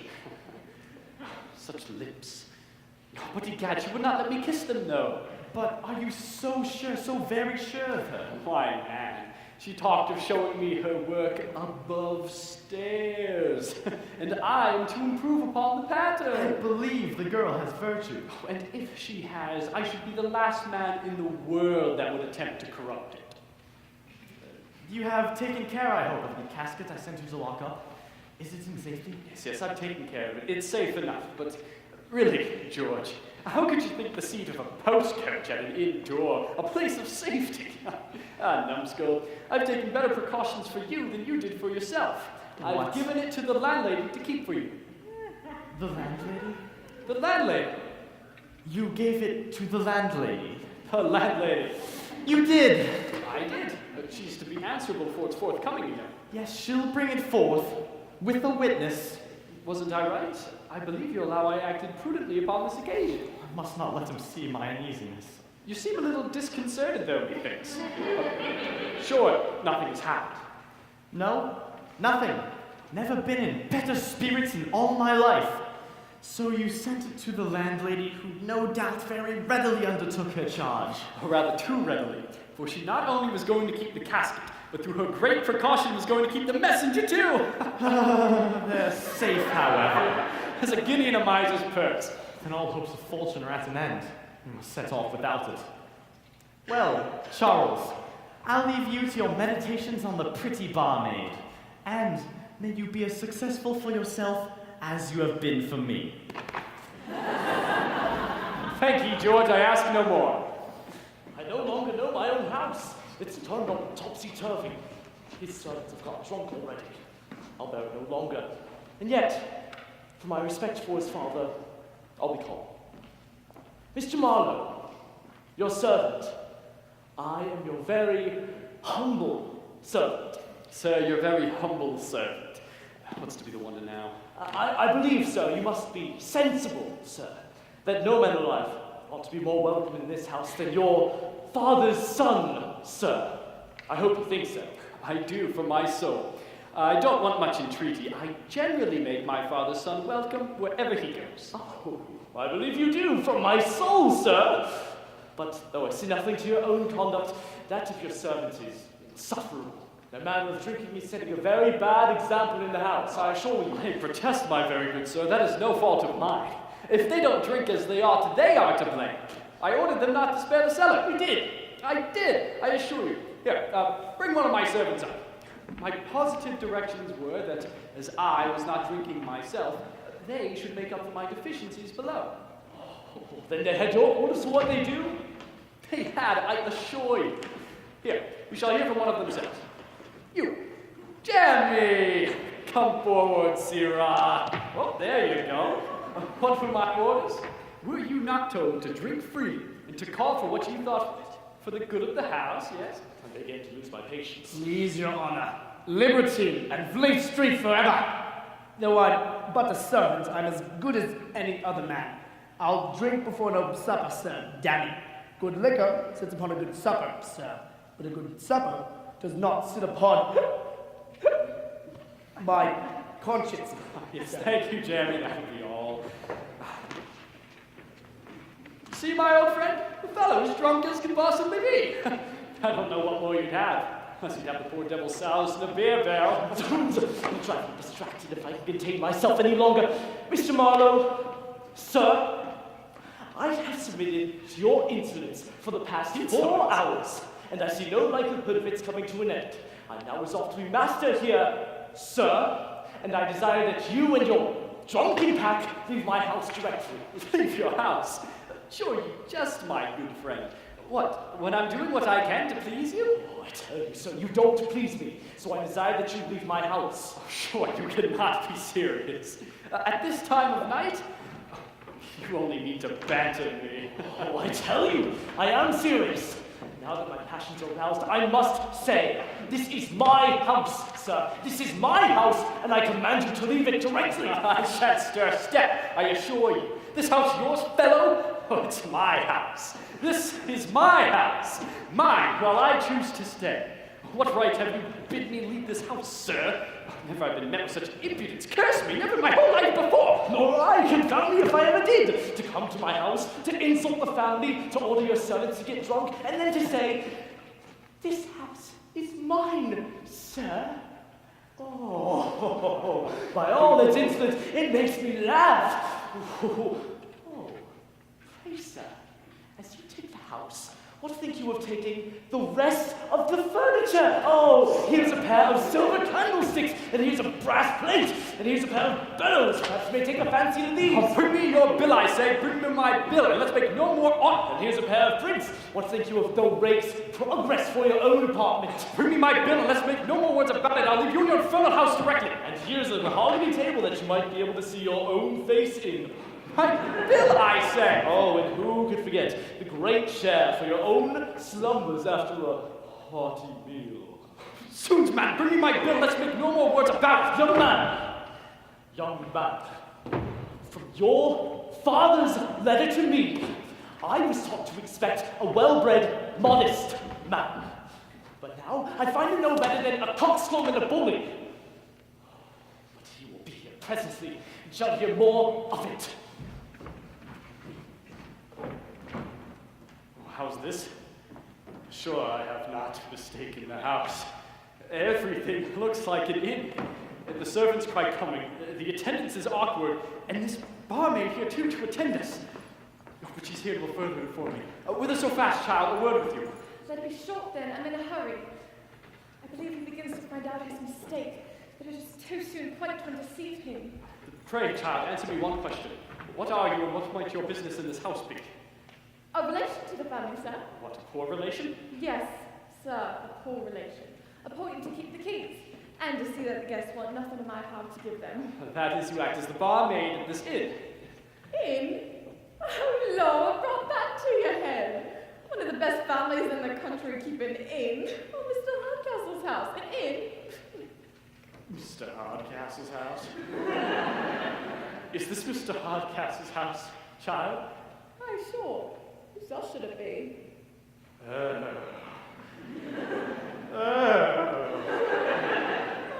So then, all's out, and I've been damnably imposed on. Oh, confound my stupid head. I shall be laughed at over the whole town to mistake this house, of all others, for an inn. And my father's old friend for an innkeeper. What a swaggering puppy must he take me for? What a silly puppy do I find myself? Oh, and then again, may I be hanged, my dear, but I mistook you for the barmaid. Dear me! Dear me, I hope there was nothing in my behavior to put me on level with one of that stamp. Nothing, my dear, nothing. My stupidity saw everything the wrong way. I mistook your assiduity for assurance and your simplicity for allurement, but it's over. In this house I no more show my face in. I hope, sir, I've done nothing to disoblige you. I'm sure I should be sorry to affront any gentleman who's been so kind and said so many civil things to me. I'm sure I should be sorry if you were to leave the family upon my account. I'm sure I should be sorry if people were to say anything amiss, since I have no fortune of my character. By heaven, she weeps. This is the first mark of tenderness I ever had from a modest woman, and it touches me. Excuse me, my lovely girl. You are the only part of the family I leave with reluctance. But to be plain with you, the difference of our birth, fortune, education, well, it makes an honorable connection impossible. And I could never harbor the thought of seducing simplicity that trusted in my honor, of bringing ruin upon one whose only fault was being too lovely. Generous man, I begin to admire him. But I'm sure my family is as good as Miss Hardcastle's, and though I'm poor, that's no great misfortune to a contented mind. And until this moment, I never thought it was bad to want fortune. And why now, my pretty simplicity? Because it puts me at a distance from one that, if I had 1,000 pounds, I would give it all to. The simplicity bewitches me, so that if I stay, I'm undone. I must make one bold effort and leave her. Your partiality in my favor, dear, touches me most sensibly, and were I to live for myself alone, I could easily fix my choice. But yet I owe too much to the opinion of the world, too much to the authority of a father, so that I can scarce speak. It affects me. Farewell. I never knew half his merit till now. He shall not go, if I have the power or ought to detain him. I'll still preserve the character in which I stoop to conquer, but will undeceive my papa, who perhaps may laugh him out of his resolution. Aye, but you steal for yourselves next time. I've done my duty. Mother's got the jewels again, that's a sure thing. She believes it all to be a mistake of the servants. But my dear cousin, she won't forsake us, Mr. Stress. If she in the least suspects them going off, I shall certainly be locked up or sent to my aunt Pedigree's, which is 10 times worse. To be sure, and of all kinds of damn bad things. But what can I do? I've already got you a pair of horses and a flying whistle jacket. But you can't say it putting nicely before the face. Well, I would greatly She comes, let's call for more than 2 more. But my son tells me it was all a mistake of the servants. I shan't be easy, however, until they are fairly married, and then let her keep her own fortune. Oh, but what do I see? Finding them together, as I'm alive. I never saw Tony so sprightly before. Oh, have I caught you? What? Billing, exchanging stolen glances and broken murmurs? As for mother's mother, we grumble a little now and then, but there's never any love lost between us. Cousin Tony promises to give us more of his company at home, madam. Indeed, he shan't leave us anymore. He won't leave us, Cousin Tony, will it? Oh, pretty creature, your laugh makes you so becoming. Cousin, who can help but admire that natural humor, that pleasant, broad, red, thoughtless, it's a bold face. Absolutely innocent. And to be sure, mother, I've always loved Cousin Con's hazel eyes and her pretty long fingers, which she twists this way and that's like hopsicles or a parcel of bobbins. Oh, you were on the bird from the tree. I was never so happy before. My takes after his father. Poor Mr. Lumpkin, exactly. But the jewels, my dear, shall be yours incontinently. You shall have them. Oh, isn't he a sweet boy, my dear? You shall be married. You shall be married tomorrow. Where's the squire? Here, Diggory. I've got a letter for your worship. Give it to my mama. She reads all my letters first. I had orders to deliver it into your own hands. This is from. Your worship must ask that of the letter itself. I should like to know her. I'm done. As I came from Hastings, I know the hand. My aunt says it will be ruined forever. I'll keep it included if I can. But I have not told you, madam, of my cousin's smart answer just now to Mr. Marlowe. We so laughed. You must know, madam, this way, little, for he must not hear us. Just because he... It's a damned up and down hand as I ever saw in my life. I can read your print hand very well, but you are such handles and shakes and dashes I can scarce tell the head from the tail. To Anthony Lumpkin, Esquire. That's odd. I can read the outside of the letter, but my name is very well, but when I open it, it's all buzz. That's hard. That's very hard. The inside of the letter is always the cream of correspondence. Very well, very well. So my son was too hard for the philosopher. Yes, madam. But you have not heard the rest, madam. Look at how he puzzled him again. He seems strangely puzzled now himself, methinks. It's a damned up and down hand as if it were disguised in knicker. Dear Squire. Aye, that's that. There's an M and a T and an S, but whether the next be an izzard or an R, oh, confound me, I cannot tell. What's that, my dear? Can I give you any assistance? Pray, let me read it.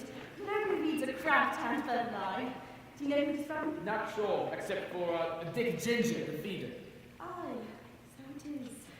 Dear Squire, hoping that you're in health, as I am at this present, the gentleman of the Shake Bag Club has cut the gentleman of the Goose Green quite out of feather. The odd battle, long fighting. Here, put it up. It's all about cocks and fighting. It's of no consequence here. Madam, it's of only consequence in the world. I will not give the rest for a guinea. Here, mother, do you make it out? Of no consequence. How's this? Dear Squire, I am now waiting for Miss Neville with the post-chaise and pair at the bottom of the garden. Oh, no. But I find my horses yet unable to perform the journey.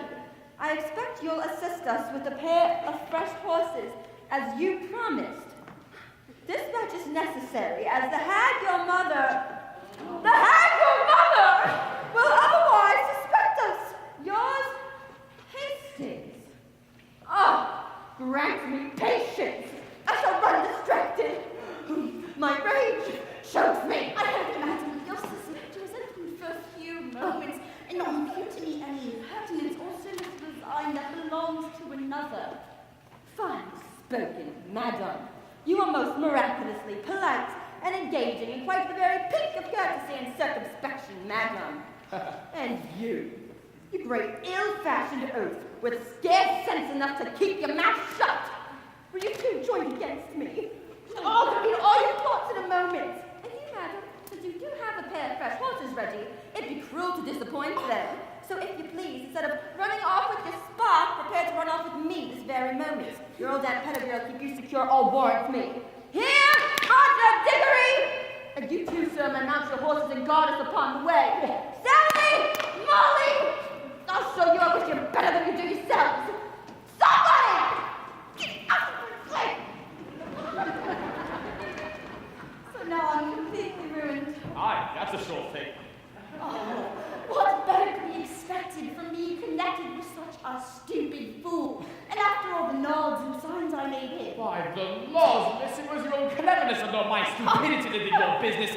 You were so nice with your shake bags and your goose screens, I can scarce tell you were making money! So, sir, I find by my servant that you have revealed my letter and betrayed us.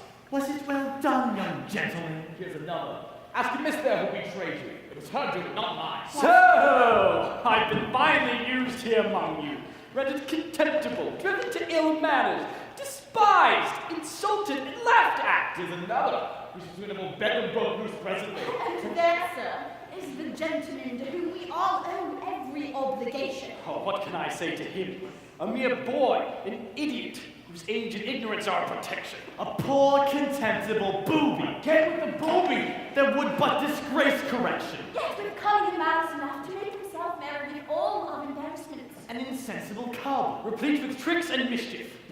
Damn, I'll fight you both. Oh, one after the other. As for him, he's below resentment.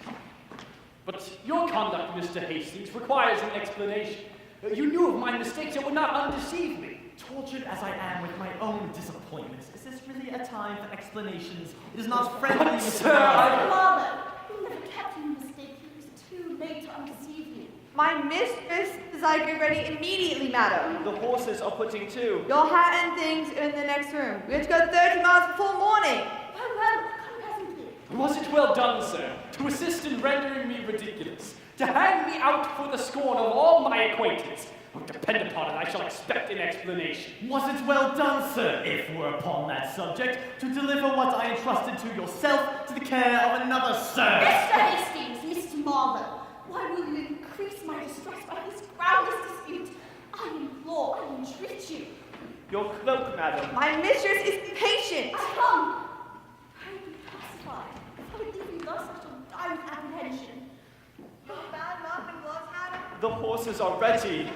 Mr. Marlowe, if you knew what a scene of constraint and ill-nature lies before me, I'm sure it would convert your resentment into pity.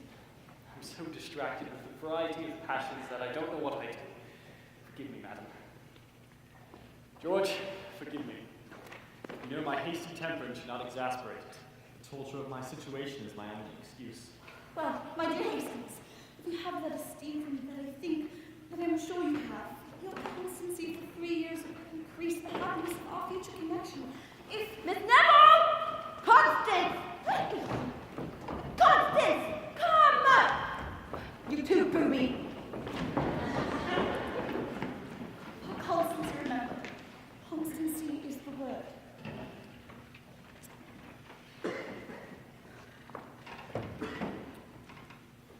My heart, how can I support this? To be so near happiness, such happiness. You see now, young gentlemen, the effects of your folly. What might be amusement to you is here disappointment, even distress. I've hit it! It's here! Your hands, yours, and yours, my poor Sophie. My boots! My boots! Oh! Beat me the bottom of the gong in 2 miles hence. If you're gonna find something I'm gonna do good nation, be thoughtful, I'll keep it eat, take Met Bouncer, I best horse the bargain. My boots! My boots! Oh!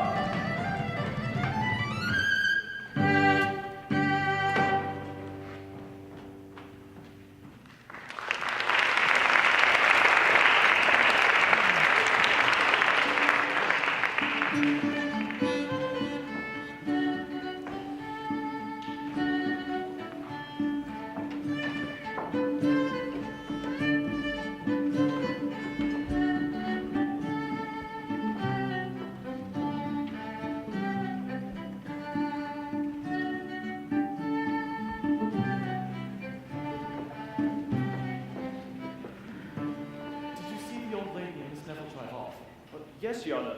They went off on postcoach, and young Squire followed off on horseback. They're about 30 miles off by now. Then all my hopes are over. Yes, sir. Old Sir Charles has arrived. He and the old gentleman of the house have been laughing at Mr. Muller's mistake for this half hour. Well, they're coming this way. I must not be seen. Now's my fruitless attempts at the bottom of the garden. The peremptory tone in which he sent forth his sublime commands, and the reserve with which I suppose he treated all your advances. And yet, he might have seen something of me of a common innkeeper, too. Yes, Dick, but he mistook you as an uncommon innkeeper. Well, I'm in too good spirits to think of anything but joy. Yes, my old friend. This union of our families will make our present friendships hereditary. And though my daughter's fortune is but small, I'm wise. So, Dick, when you talk of fortune to me, my son has possessed more than a competence already and can want nothing but a good and the virtuous veil to share his happiness and increase it. And if they like each other as you say they do. If, man, I tell you, they do like each other. My daughter's good as told me so. The girls are apt to flatter themselves, you know. And I saw him seize her hand in the warmest manner myself. Oh, here he comes, to put you out of your ifs, I warned him. I come, sir, to ask pardon for my strange conduct. I can scarce reflect upon my insolence without confusion. Ah, tut boy, a trifle. You take it too gravely. An hour or two's laughing with my daughter will set all to rights again. She'll never like you the worse for it. Sir, I shall be always proud of her approbation. Approbation is but a cold word, Mr. Marlowe. If I'm not mistaken, something more than approbation thereabouts. You take me. Why, really, sir, I have not that happiness. Come, boy, I'm an old man to know what's what, as well as you that are younger. I've seen what has passed between you, but... Sure, sir, nothing has passed between us except the most profound respect on my side and the most distant reserve on hers. You don't suppose my impudence has been passed upon the rest of the family? Impudence? No, I don't say that, not quite impudence, but she stole no tales, I assure you. I never gave her the slightest cause. Ah, well, I like modesty in its place well enough, but this is overacting, young gentleman. You may be open here. Your father and I will like you all the better for it. May I die, sir, if I tell ever... you, she don't dislike you, and as I'm sure you like her, I see no reason why you Dear should sir, I join protest, sir. as fast as a parson can tie you. Your father approves the match. But hear me, I admire sir. it. Any moment today will be doing mischief. So I'm But certain- why won't you hear me, sir? By all that is just and true, I never gave Miss Hardcastle the slightest mark of my attachment, or even the most distant hint to suspect me of affection. We had but one interview, and that was formal, modest, and uninteresting. This fellow's formal modest impudence is beyond bearing. And you never grasped her hand or made any protestation? As heaven is my witness, I came down in obedience to your commands. I saw the lady without emotion and parted without reluctance. I hope you'll exact no further proofs of my duty. It will prevent me from leaving a house in which I suffer so many mortifications. I'm astonished at the air of sincerity in which he parted. And I'm astonished at the deliberate intrepidity of his assurance. I dare pledge my life and honor upon his truth. Oh, and here comes my daughter. I'd stake my happiness upon her veracity. Kate, come hither. Answer us sincerely and without reserve. Has Mr. Marlowe made you any protestations of love or affection? The question is very abrupt, sir, but since you require unreserved sincerity, I think he has. You see? And pray, madam, have you and my son had more than one interview? Yes, sir, several. You see? But did he profess any attachment? A lasting one. Did he talk of love? Much, sir. Amazing! And all of this formally? Formally? Now, my friend, I hope you're satisfied. And how did he behave, madam? Well, as most professed admirers do, said some civil things in my face, talked much of his wanted merit, in the greatness of mine, mentioned his heart, gave a short tragedy speech, then ended with pretended rapture. Now I'm perfectly convinced indeed. I know my son's conversation among women to be modest and submissive. This forward-canting, ranting manner by no means describes him, and I'm confident that he never sat for this picture. And what, sir, if I were to convince you to your face of my sincerity? If you and my papa, in about half an hour, will place yourselves behind this door, you shall hear him declare his passion for me in person. Agreed. And if I find as you describe, all my happiness in him must have an end. And if you don't find in him what I describe, I fear my happiness must never have a beginning.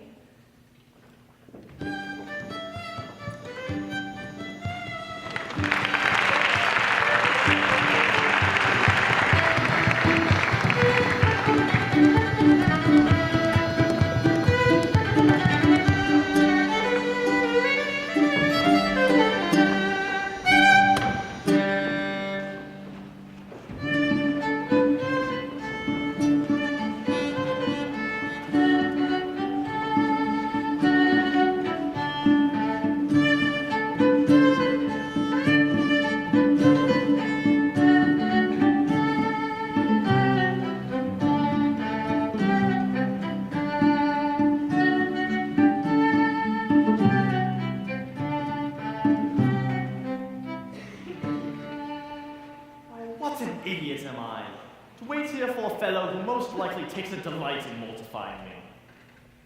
He never intended to be punctual. And I'll wait no longer. What is this? It is he. And perhaps with news of my Constance. Oh, my dear squire, I now find you a man of your word. This looks like friendship. I am your friend. The best one you have in the world if you need but all. This riding by night, by and by, is cursedly tiresome. It should be a worse than basket of a stagecoach. But how? Where have you left your fellow travelers? Are they in safety? Are they housed? 20 miles in 2 hours and a half is not such bad drive. But where have you left the ladies? I die with impatience. Leave them? Why, where should I leave them before I found them? This is a riddle. It'll be this then. What goes around the house and around the house, but never touches the house? I'm still astray. Why, that's it, Bonner, but astray. By jingo, there's no pond or snow within 5 miles of the place that they can tell the taste of. Oh, I understand. You have taken them in a round while they supposed themselves moving forward, and you have at last returned them home again. You shall hear. I first led them down Featherbed Lane, where we stuck fast in the mud. I then rattled them crack over the stones above and downhill. I then introduced them to the gibbets on Heaven Tree Heath. And then, to circumvent this, I led them to the horse pond at the bottom of the garden. But no accidents, I hope. Oh, no. Only Mother was confoundedly frightened. She thinks herself 40 miles off from the cattle and scarce crawl. So, if you're on horse to be ready, may you whoop off a dozen. And I'll be bound that no soul here can budge a foot to follow. My dear friend, how can I be grateful? Oh, now it's Fred, noble squire. Just now it was an idiot, and cub, and booby. The rebuke is just. But now I must hasten to relieve Miss Neville. If you can keep the old lady employed, I promise to take care of the young one. And you mind the old lady, leave me to manage her. Tony! She comes, vanish!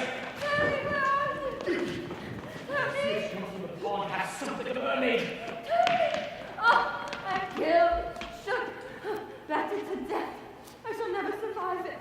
That last jump, that latest upon the quickset head, has done my business. Oh, Mama, it was all your fault. You were before traveling by night without knowing 1 inch of the way. Well, I wish we were at home again. I never met so many accidents in so short a journey. Drenched in the mud, overturned in a ditch, stuck fast in a slope, jolted to a jelly, and at last to lose our way. Oh, whereabouts do you think we are, Tony? By my guess, we should come upon Crackskull Common about 40 miles from home. Oh, land, the most notorious spot in all the country. Oh, we only want to robbery to make a complete night on it. Oh, don't be afraid, Mama. Don't be afraid. You see a man over there galloping behind us? Oh, no. It's only a tree. Oh, don't be afraid, Mama. The fright will certainly kill me. Do you see anything like a black hat there behind the thicket? Oh! No. It's only a cow. Oh, don't be afraid, Mama. As I'm alive, Tony, I see a man coming towards us. I'm certain of it. If he perceives us, we are undone. Oh. It's father-in-law. Oh, that's unlucky. I have to take one of his midnight walks.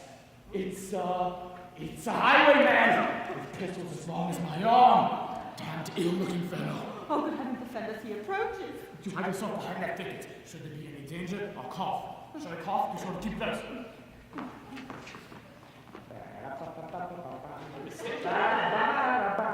I'm mistaken. Have someone want to help? Oh, Tony, is that you? I did not expect to see you so soon back. Are your mother and your charge in safety? And to be sure, throughout my own pedigrees. Oh, let us find there's danger. 40 miles in 3 hours. Oh, sure, that's too much, my understanding. You know what they say. Stout horses enable minds to make the journey all the faster. Oh, stop it, dear boy, no harm. But I heard a voice here, and I was wondering from whence it came. It was I, sir, talking to myself, sir. I was saying that 40 miles in 3 hours is no such bad driving. And to be sure, it wasn't. I say, I seem to have caught a bit of a cold for being out here for so long. How about we continue this conversation inside, huh? Oh, but if you talk to yourself and you didn't answer yourself. Oh, I'm certain I heard 2 voices and a resolve to find the other out. Oh, he's going to find me out. Why go, sir? I can tell you here. I'll lay down my life for the truth. I'll tell you all, sir. Oh, I tell you, I'll not be detained. I insist on seeing. It's in vain to expect I'll believe you. Oh, the murder, my poor boy!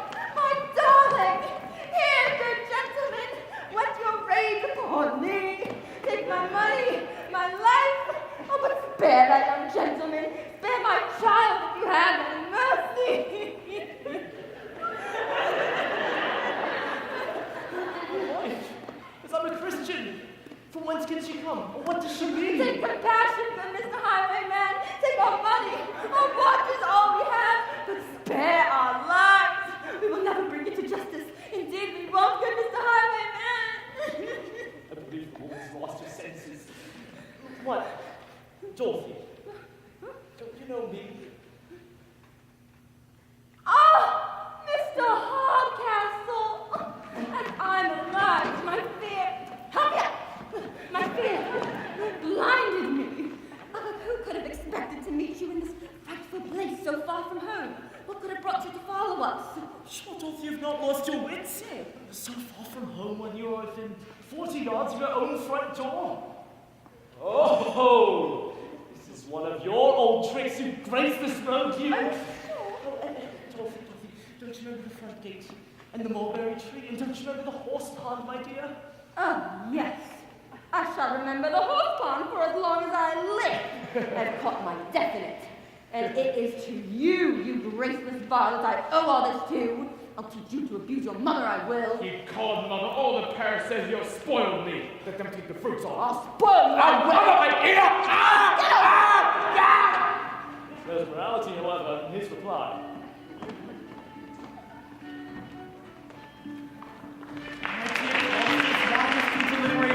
If we wait but a moment, all is lost forever. Pluck up a little resolution, and we shall soon be out of reach of her malignity. I find it impossible. My spirits are so sunk with the agitations I have suffered that I am unable to face any new danger. 2 or 3 years' patience will at last crown us with happiness. Such a tedious delay is worse than inconstancy. Let us fly, my trauma. Let us date our happiness from this very moment. Perish fortune. Let love and content increase what we possess beyond a monarch's revenue. Let me prevail. No, Mr. Hastings, no. Prudence once more comes to my relief, and I will obey its dictates. In the moment of passion, fortune may be despised, but if ever produces lasting repentance, I'm resolved to apply to Mr. Hardcastle's compassion and justice for redress. But though he has the will, he has not the power to relieve you. But he has influence, and upon that I'm resolved to rely. I have no hopes, but since you persist, I must reluctantly obey.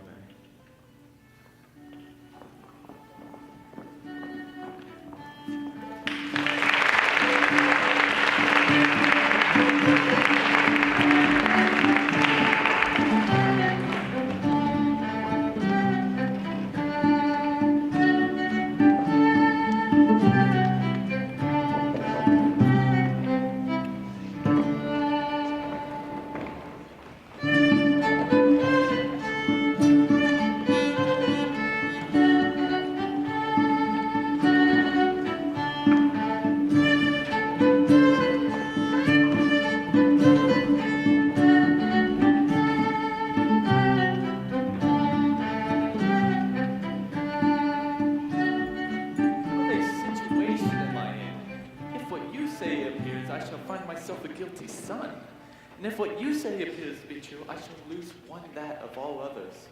I most wish for a daughter. I am proud of your approbation. To show I merit it. If you place yourselves as I directed, you shall hear his explicit declaration. But he comes. I'll to your father and keep him to the appointment. I hope prepared for setting out, I come once more to take leave. Nor did I, till this moment, know the pain I feel in the separation.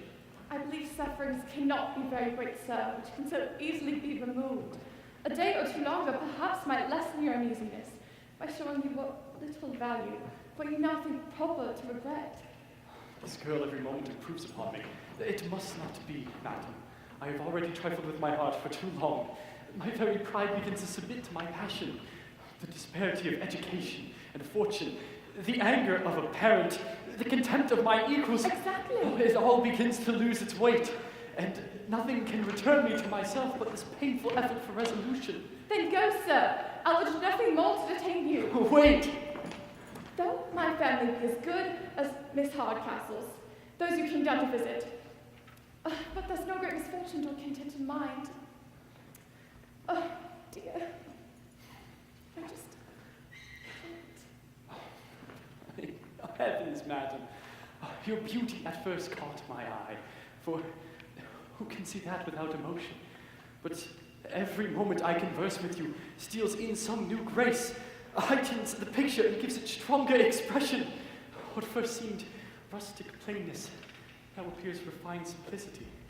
What first seemed forward assurance now strikes me as a result of courageous innocence and conscious virtue. I am now determined to stay, madam. I have too good an opinion of my father's discernment when he sees you to doubt his approbation. No, Mr. Marlowe, I will not, cannot detain you. Do you think I could suffer a connection in which there is the smallest room for repentance? Do you think I could take the mean advantage of a transient passion just to load you with confusion? Do you think I could ever relish that happiness which was acquired by lessening yours? By all that's good, madam, I can have no happiness but what's in your power to grant me. Nor I any repentance but not having seen your merits before. I shall stay, even contrary to your wishes. Though I know you shall persist to shun me, I will make my respectful assiduities atone for the levity of my past conduct. Sir, I must entreat you to desist. As our acquaintance began, so let it end in indifference. I might have given an hour or two to levity, but seriously, Mr. Marlowe, do you think I could ever submit to a connection in which I must appear mercenary and you imprudent? Do you think I could ever capture the confident addresses of a secure admirer? Does this look like confidence? Does this look like security? No, madam. Every moment that shows me your merits only serves to increase my diffidence and confusion. Here, let me continue. I can hold it no longer. Charles, how hast thou deceived me? Is this your indifference, your uninteresting conversation? Your cold contempt, your formal interview, what have you to say now? That I'm all amazement. What can it mean? It means that you can say and unsay things at pleasure, that you can address a lady in private and deny it in public, that you can have one story for us and another for my daughter. Daughter? This lady to a daughter? Yes, sir, my only daughter, my Kate. Whose else should she be? Oh, the devil! Yes, sir, the very identical, tall, squinting lady you were pleased to take me for. She that you addressed as the mild, modest, sentimental man of gravity, and the bold, forward, agreeable rattle of the ladies' club. Zoos, there's no bearing this. It's worse than death. In which of your characters, sir, do you give us leave to address you? As the faltering gentleman with looks on the ground who speaks just to be heard and hates hypocrisy, or the loud, confident preacher? Who cares? I never meant to be impudent yet that I wasn't taken down. I must be gone. But by the hand of my body you shall not. I recognize that it was all a mistake, and am rejoiced to find it. You shall not, I tell you. I know she'll forgive you. Won't you forgive him, Kate? We'll all forgive you. Take courage, madam. So, they're gone off. Let them go, I care not. Who gone? My dutiful niece, and the gentleman, Mr. Hastings. He who came with our modest visitor. Who? My honest George Hastings, as worthy a fellow as lives, and the girl could not have made a more prudent choice. Then by the hand of my body, I'm proud of the connection. Well, if he has taken the lady, he has not taken her fortune. That remains in the family to console us for her loss. Sure, Dorothy, you not be so mercenary. Aye, that's my affair, not yours. But don't you know that if your son, when of age, refuses to marry his cousin, her entire fortune is then at her own disposal? Aye, but he's not of age, and she has not thought proper to wait for his refusal. So they have. Ah, what? Return so soon? I begin not to like it. For my late attempt to fly off with your niece, let my present confusion be my punishment. We are now come back to appeal from your justice to your humanity. By her father's consent, I first paid her my addresses, and our passions were first found in duty.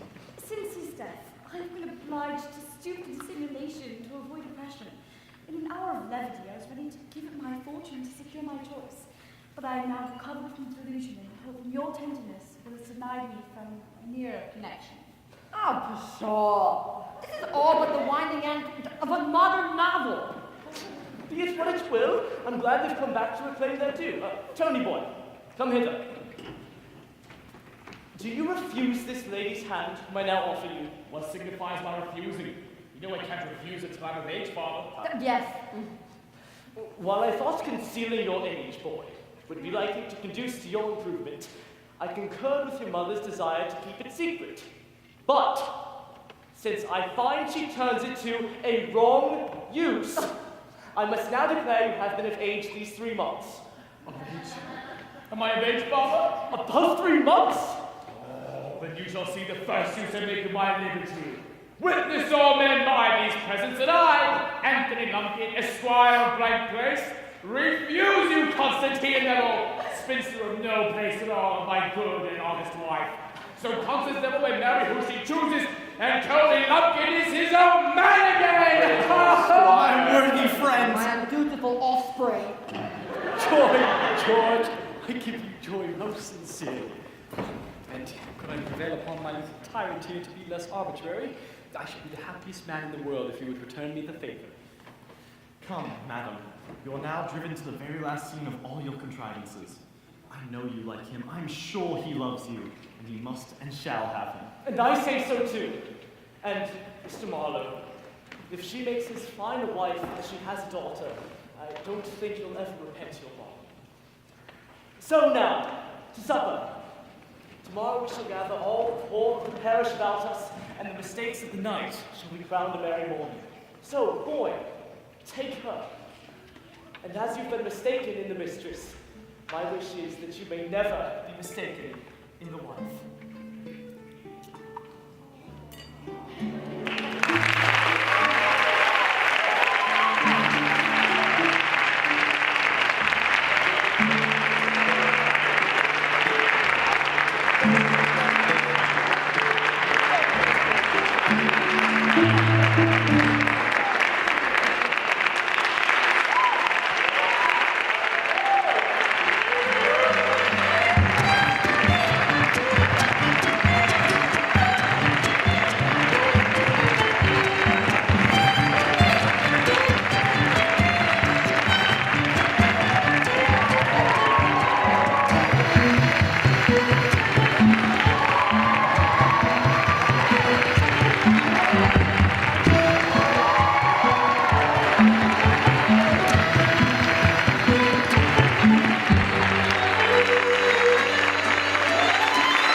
Very particular. Is there a creature in the whole country but ourselves that does not take a trip to London now and then to rub off the rust a little? There's the two Miss Hoggs, and our neighbor Mrs. Grisby go take a month's polishing every winter. Fine, and bring back enough vanity and affectation to last them the whole year. I wonder why London does not keep its own fools at home. In my time, the follies of the town crept slowly among us, but now they travel faster than a stagecoach. Ah, your times were fine times indeed. You have been telling us of them for many a long year.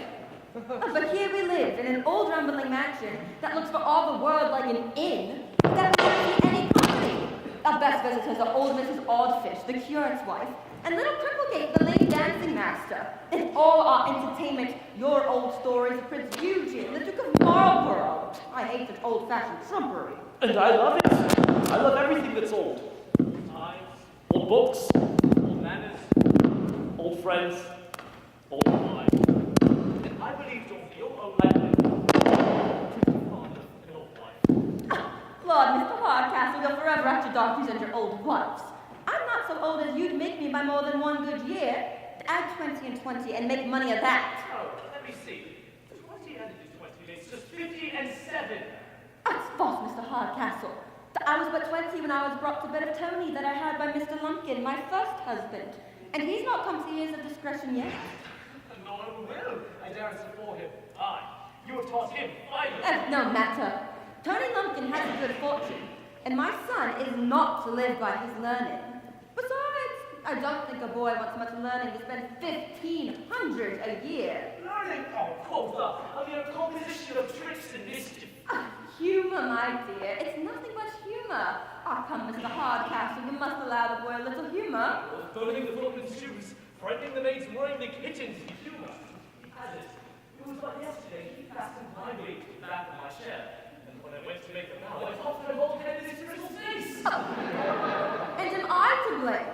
The poor boy was always too sickly to do any good. A school would be his death. Yeah, that's the same, but the only schools he'll ever go to. Well, we must not snub the poor boy now, for I believe we shan't have him long among us. Well, anybody that looks in his face may see he's consumptive. I always do that to be one of his symptoms. He coughs sometimes. I'm actually afraid of his lungs. Oh, and truly, so am I. For sometimes he whoops like a speaking trumpet. Hey, no! There he goes, a very consumptive figure, truly. Tony, where are you going, my charmer? Won't you give Papa and I a little of your company, lovey? I've been haste, Mother, I cannot You stay. shan't venture out this far evening, my dear. You look most shockingly. I cannot stay, I tell you. The three picnics make me doubt every moment. There's some fun going for. Hey, the alehouse, the old place. I thought so. Yeah, a little paltry set of fellows. Not so no need. Why, this big buggy is the exciser. Jackson, the horse doctor. Little bit down the brunt of the music box, and Tom Twist and spins the future laughter. Pray, my dear, disappoint them for one night at least. To disappoint them, I should not so much mind. I can't abide to disappoint myself. You shan't go. I tell you. I say you shan't. We'll see which is faster, you or I.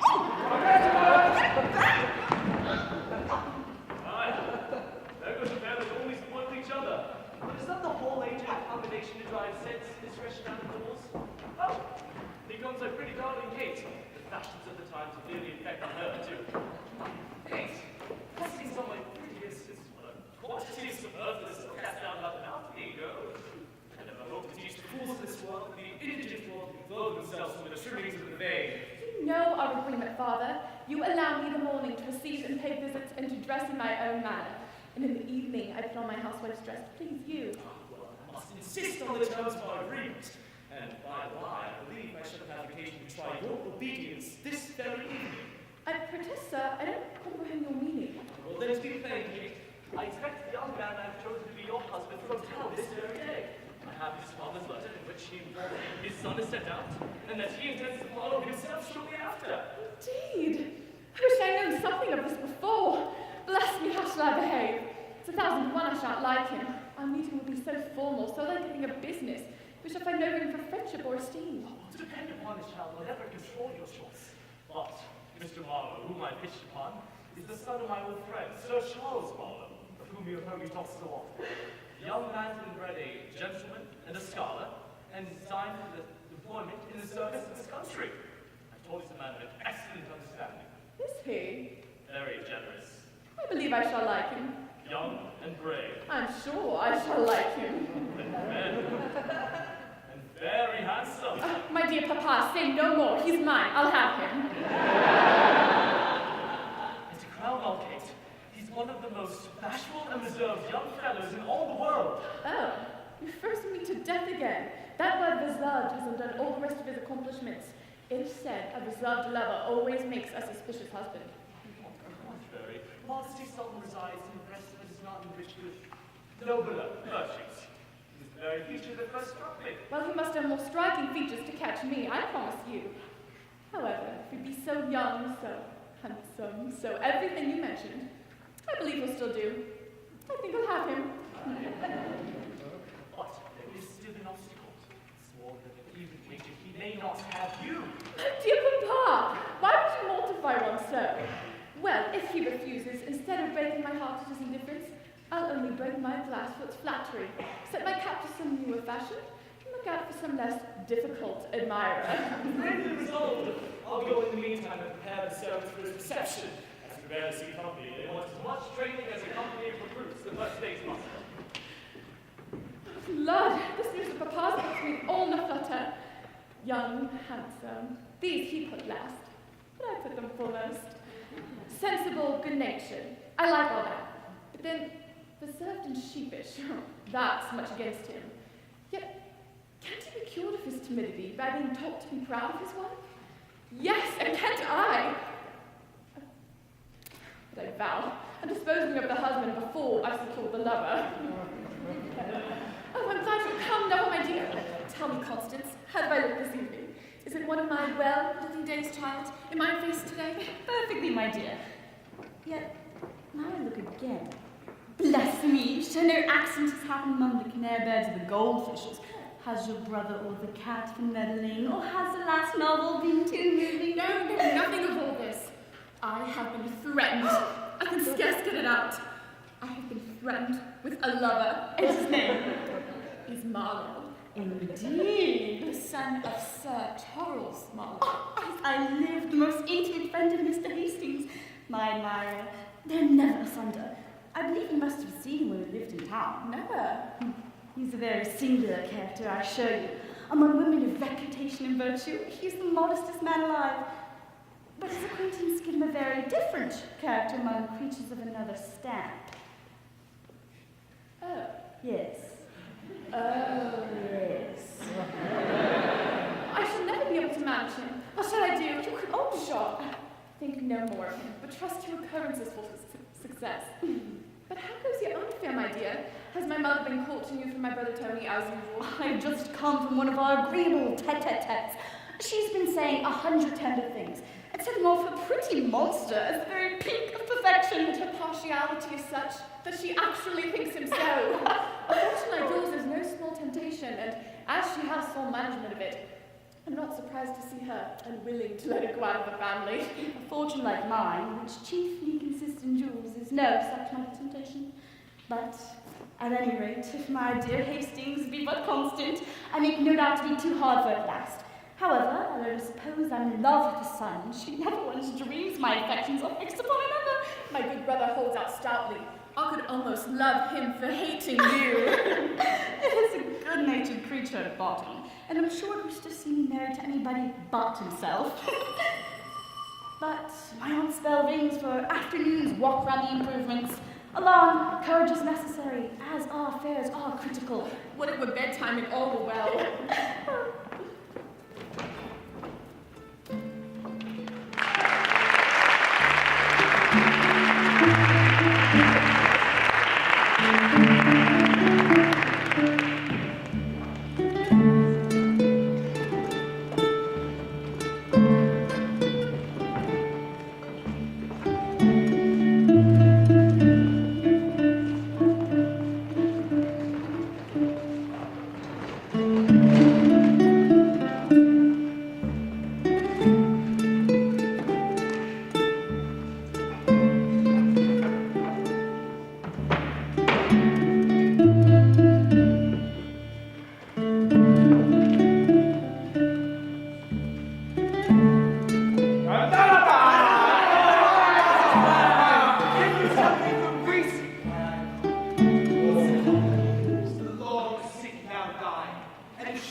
Their buses, the ducks, and the wiggins, full of all the gamers in the air. Here's to the house of the three golden pigeons! Toronto, Toronto, Toronto! Toronto, Toronto, Toronto! Toronto, Toronto, Toronto! Oh, Mr. Lumpkin's got it. I love to hear him sing because he never gets a nothing as well. A genteel thing is a genteel thing anytime. I'd what a pity it is the squire's not come to his own. Well, for all the publicans within 10 miles round of it. He caught him someone would master slag. For I was sure what it was to keep to us some company. Oh, he thinks I'm his own father now. To be sure, old Squire Lumpkin was the finest gentleman I ever did set my eyes upon. It was the same in the place that he kept the best horses, dogs, And girls. In the whole county. to the squire! Now, when I'm of age, I'll be a skinflint, I promise you. I've been thinking of that bouncer and the miller's going there to begin with. But for now, my boys, you're about to be married, for you pay no reckoning! Young squire, what is it, Stinger? There were two gentlemen in a post-chaise by the door. They lost their way upon the forest, and they're talking something of a Mr. Hardcastle. Mr. Hardcastle? Oh, as sure as can be. One of them must be down here to court my sister. Do they seem to be Londoners? I believe they may. They look woundedly like Frenchmen. Ooh, then desire them to step this way, and I'll set them right to the twinkling. Father-in-law has been calling me whelp and hound this past half year. If I please, I can be so revenged upon the old grumble-toned. And yet, I'm afraid. Afraid of what? I shall send you a 1,500 a year. Let him frighten me out of that if he can. Gentlemen, what a tedious, uncomfortable day have we had. We were told it was but 40 miles across the country, and we've come above 80. And all, Marlowe, from that unaccountable reserve of yours, that would not let us inquire more frequently upon the way. I own, Hastings, I am unwilling to lay myself under an obligation to everyone I meet, and stand a chance of an unmannerly answer. At present, however, we are not likely of any answer. Sir. Thank you. Pardon me, gentlemen, but I heard that you were inquiring for one Mr. Hardcastle in these parts. Do you know what part of the country you're in? Not in the least, sir, but should thank you for information. Know the road from whence you came? No, sir, but if you can just inform us... gentlemen! If you know neither where you are, nor where you're going, nor the road from whence you came, the only thing I can tell you is, you've lost your way.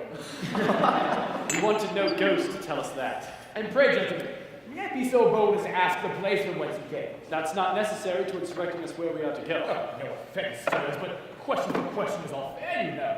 Now, is this Mr. Hardcastle not a cross-grained, old-fashioned, whimsical fellow with an ugly face, a talkative daughter, and a pretty son? We have not met the gentleman, but he has the family mentioned. The daughter of a tall, traipsing, throbbing maypole. The son, a pretty, well-bred, agreeable youth who everybody is fond of. Our information differs in this. The daughter is said to be well-bred and beautiful. The son, an awkward booby. Reared up and spoiled at his mother's apron string.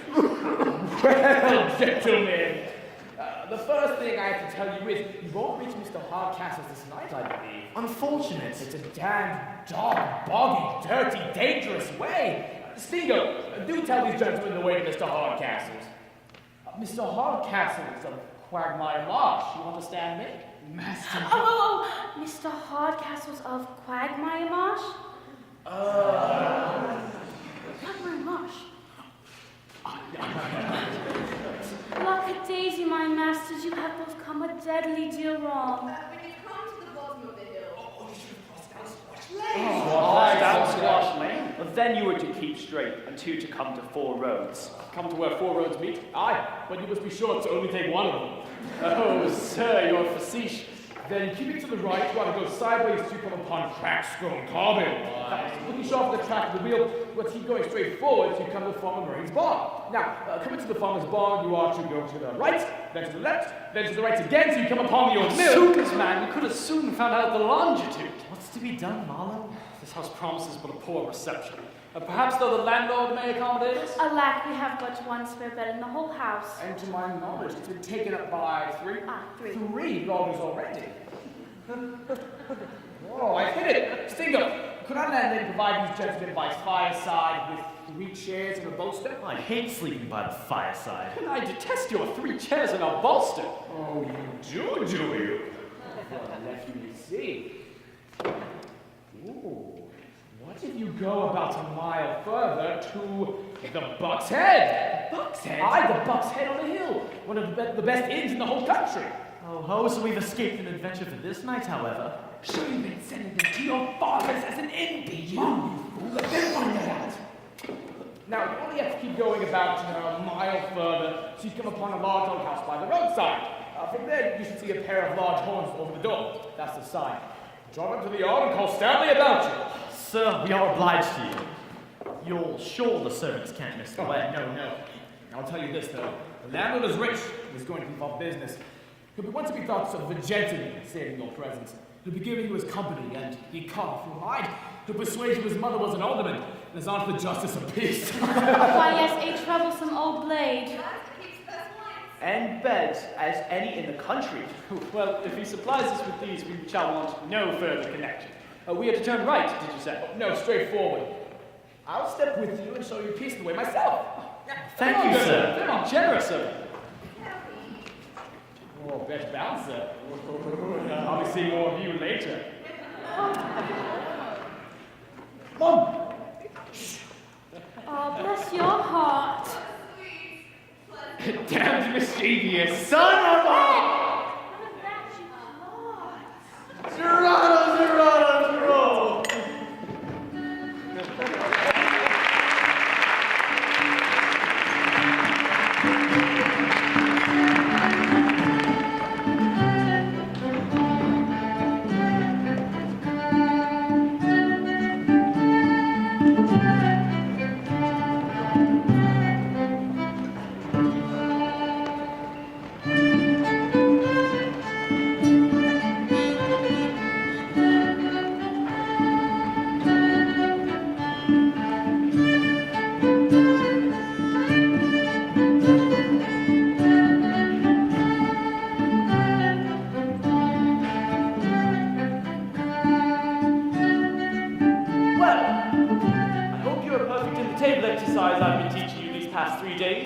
You all know your posts and places, and can make as if you've been used to a good company without ever stirring from home. Aye. Now, when company comes, you're not to pop out and stare, and then run in again like frightened rabbits in a wall. No. You, Diggory, whom I have chosen from the bar, are to make a show at the side table. And you, Roger, whom I have advanced from the plough, are to place yourself behind my chair. But you must not stand so, with your hands in your pockets. Take your hands from your pockets, Roger. And from your head. Blockhead, you. Now, see how Diggory carries his hands? They're a little too stiff, indeed, but that's no great matter. Mind how I hold them. I learned to hold my hands this way when I was upon drill for the militia. And so being upon drill, Diggory, you must not be so talkative. You must be all attention for the guests. You must hear us talk and not think of talking. You must see us drink and not think of drinking. You must see us eat and not think of eating. By the laws, your worship, that's perfectly impossible. Whenever Diggory sees you eat going forth, but God, he's wishing for a mouthful himself. Blockhead! Is not a bellyful in the kitchen as good as a bellyful in the parlour? Stay your stomach without reflection. Now, God, I thank your worship. I'll make a shift to stay my stomach with a slice of cold beef in the pantry. Diggory, you are too talkative. Oh, sorry.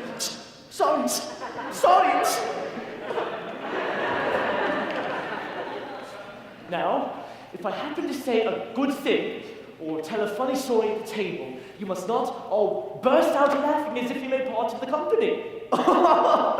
Then, ecod, your worship must not tell the story of old grouse in the gun room. I can't help laughing at that one for the summer. We've been laughing at that one for 20 years. Remember that one?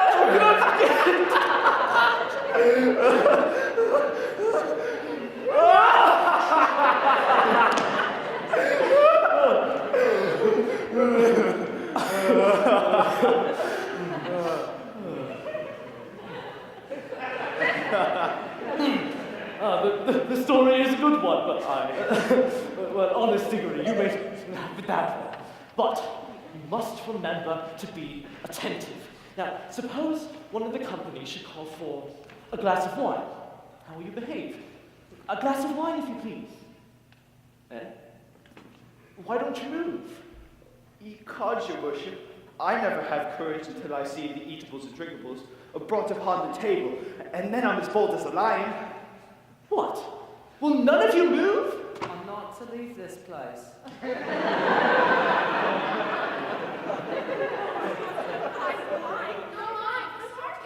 Wounds, and I'm sure it cannot be mine. Oh, you numbskulls! And so, well, like your betters who are quarreling for places, the guests must be starved. Oh, nonsense. I find I must begin all over again. Don't I hear a coach come into the yard? To your posts, you blockheads! I'll go in the meantime and give my old friend's son a hearty reception at the gate. By the 11s, my place has gone quite out of me head. Remember my place is the other. Where? That was mine. My place will be nowhere at all, so I still have a business. Roger, check the fire. It's, Molly.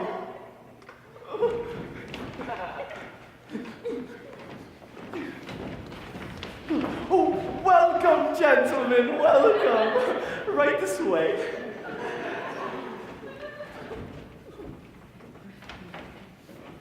Thank you. There you go, thank you.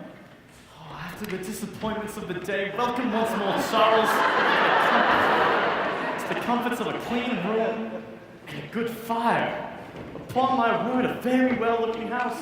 Antique, but creditable. The usual fate of a large mansion, having first ruined its master by good housekeeping, and at last comes to levy contributions as an if. As you say, we passengers ought to be taxed for all these fineries. I have often seen a good sideboard or a marble chimney piece, though not actually put in the bill, inflame a reckoning confoundedly. Travelers, George, must pay in all places. The only difference is that in good inns you pay dearly for luxuries, and in bad inns you're fleeced and starved. You have lived very much among them. In truth, I have often been surprised that you, who have seen so much of the world, with your natural good sense and many opportunities, could not yet acquire a requisite share of assurance. The Englishman's malady. But tell me, where could I have learned that assurance you speak of? My life has been chiefly spent away in a college or an inn, in seclusion from that lovely part of creation that chiefly teaches man confidence. In fact, I don't know that I was ever familiarly acquainted with a single modest woman, except my mother. But among females of another class, you know. Aye, among them you are impudent enough of all conscience. Pair of us, you know. But among women of reputation, I never saw such an idiot, such a trembler. You look for all the world as if you wanted an opportunity of stealing out of the room. Why, man, that's because I do want to steal out of the room. Faith, I've often set a resolution to break the ice and rattle away at any rate, but I don't know how. A single glance from a pair of fine eyes has completely overset my resolution.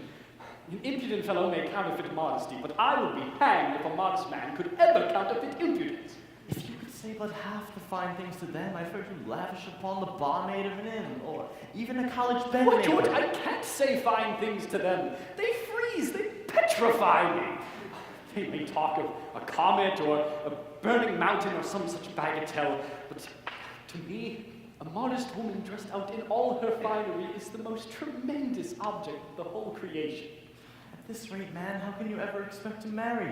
Never. Unless if, as among kings and princes, my bride were to be courted by proxy.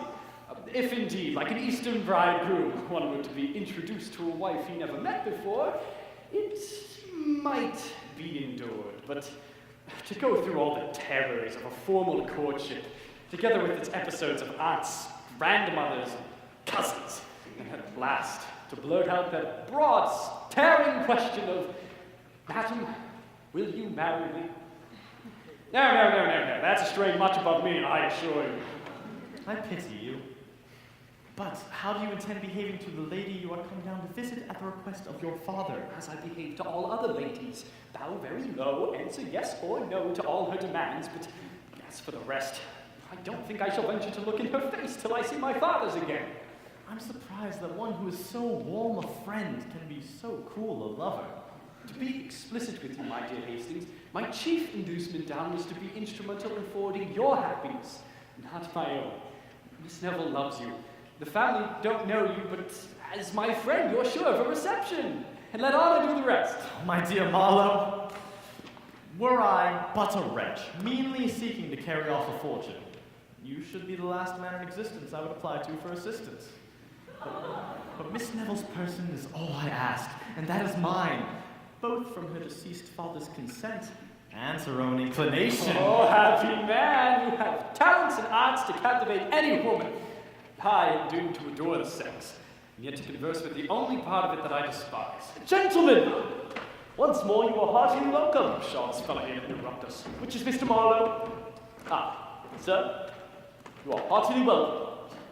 It's not my way, you see, to receive my friends with my back to the fire. Let's cut our names from the servants. I like to greet them in the old style at the gate. I like to see their horses and trucks taken care of. We approve your caution and hospitality, sir.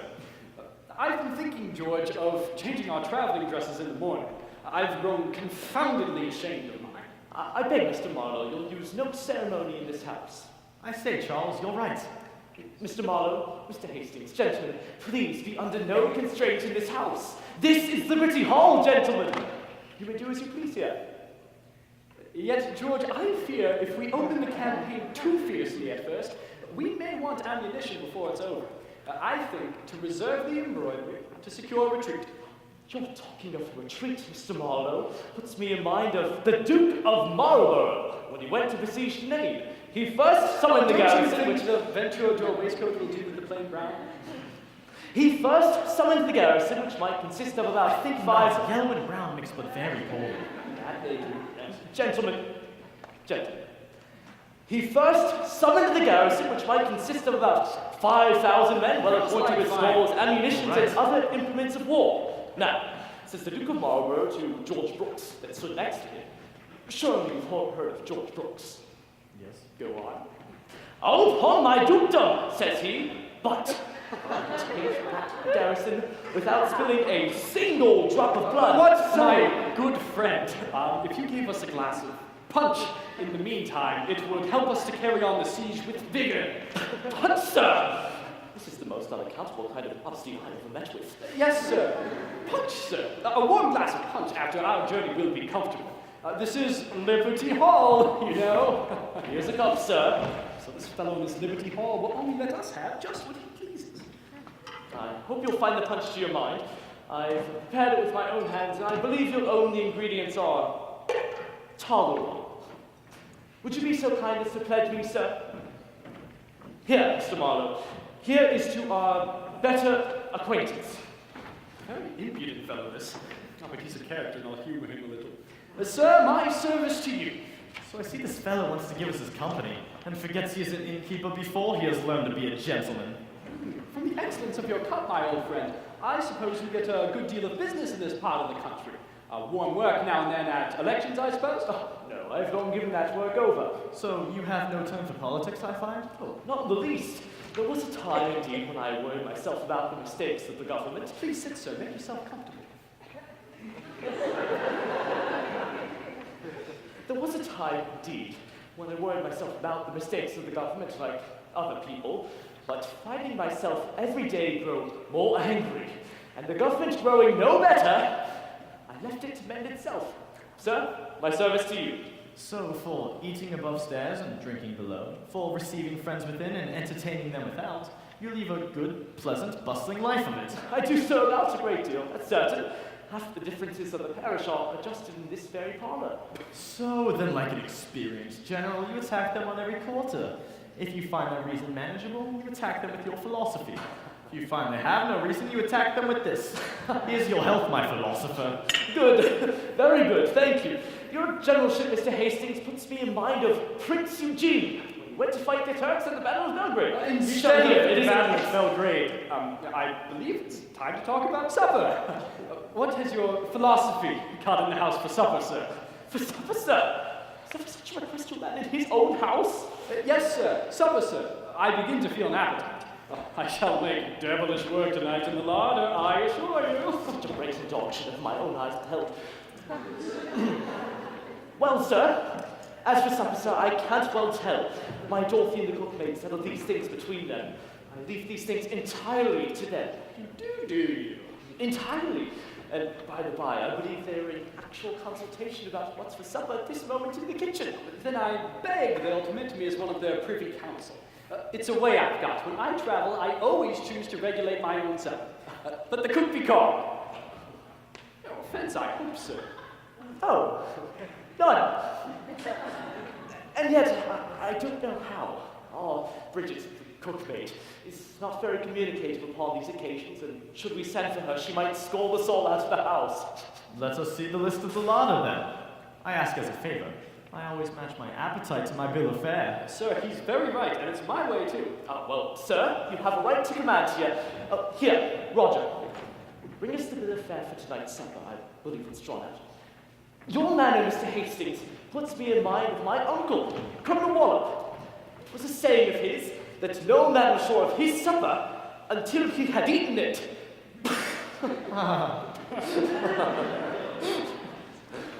All upon the high rope, his uncle a colonel. We shall soon hear of his mother being the justice of peace. Oh, but let's hear the bill of fare. For the first course, sir. For the first course? For the second course? For the dessert? The devil, sir! Do you think we brought a whole joiners' company of the Corporation of Bedford to eat up such a supper? 2 or 3 little things, clean and comfortable, will do. Oh, but let's hear it. For the first course at the top, a pig and prune sauce. Oh, damn your pig, I say. Damn your prune sauce, say I. That impudence confounds me. Gentlemen, you are my guests. Make what alterations you please. Is there anything else you wish to retrench or alter, gentlemen? Item, a pork pie, a boiled rabbit and sausages, a Florentine, a shaking pudding, and a dish of tip-tap taffy cream. Oh, confound your maid dishes. I'm for plain eating. I'm sorry, gentlemen, that I've nothing you like, but if there be anything you have a particular fancy for... Really, sir, your bill of fare is so exquisite that any one part of it is full as good as another. Send us what you please. So much for supper. And now to see that our beds are aired and properly taken care of. Oh, no, I beg you leave that to me. I'll leave that to you. I protest, my very good sir. I always look to these things myself. Well, no, I insist on it. You'll make yourself easier on that head. I'm resolved on it. Very troublesome fellow this, as I ever met. Well, I'm resolved at least to attend you.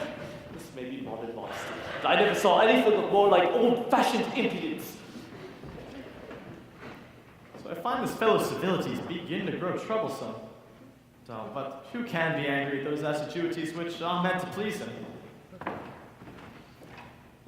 What do I see? Miss Neville? By all that's happy! Oh, my dear Hastings, to what unexpected good fortune, to what accident might you ascribe this happy meeting? Rather let me ask the same question, for I could never have hoped to meet my dearest Constance at an inn. An inn? Yes. Should you mistake? My guardian lives here. What could induce you to think this house an inn? My friend Mr. Marlowe, with whom I came down, and myself was sent here as to an inn, I assure you. A young fellow whom we met at a house hard by directed us hither. Certainly it must be one of my hopeful cousin's tricks, of whom you've heard me talk so often. He whom your aunt intends for you? He of whom I have such just apprehensions? You have nothing to fear from him, I assure you. You'd adore me if you knew how hardly he despises me. My aunt knows it too and is undertaking to court me for him, and actually begins to think she's made a conquest. Oh, dear dissembler. You must know, my Constance, I have just used this happy opportunity of my friend's visit here to gain admittance into the family. The horses that carried us down are now fatigued with their journey, but they'll soon be refreshed. And then, if my dearest Constance will trust in her faithful Hastings, we shall soon be landed in France, where even among slaves the laws of marriage are respected. I have often told you that they're ready to obey you. I yet should leave my little fortune behind with reluctance. The greatest part of it was left me by my uncle, the India director, and chiefly consists in jewels. I have been, for some time now, persuading my aunt to let me wear them, and I fancy I'm very near succeeding. The instant they are put in my possession, you shall find me ready to make them, and myself yours. Perish the baubles, your person is all I desire.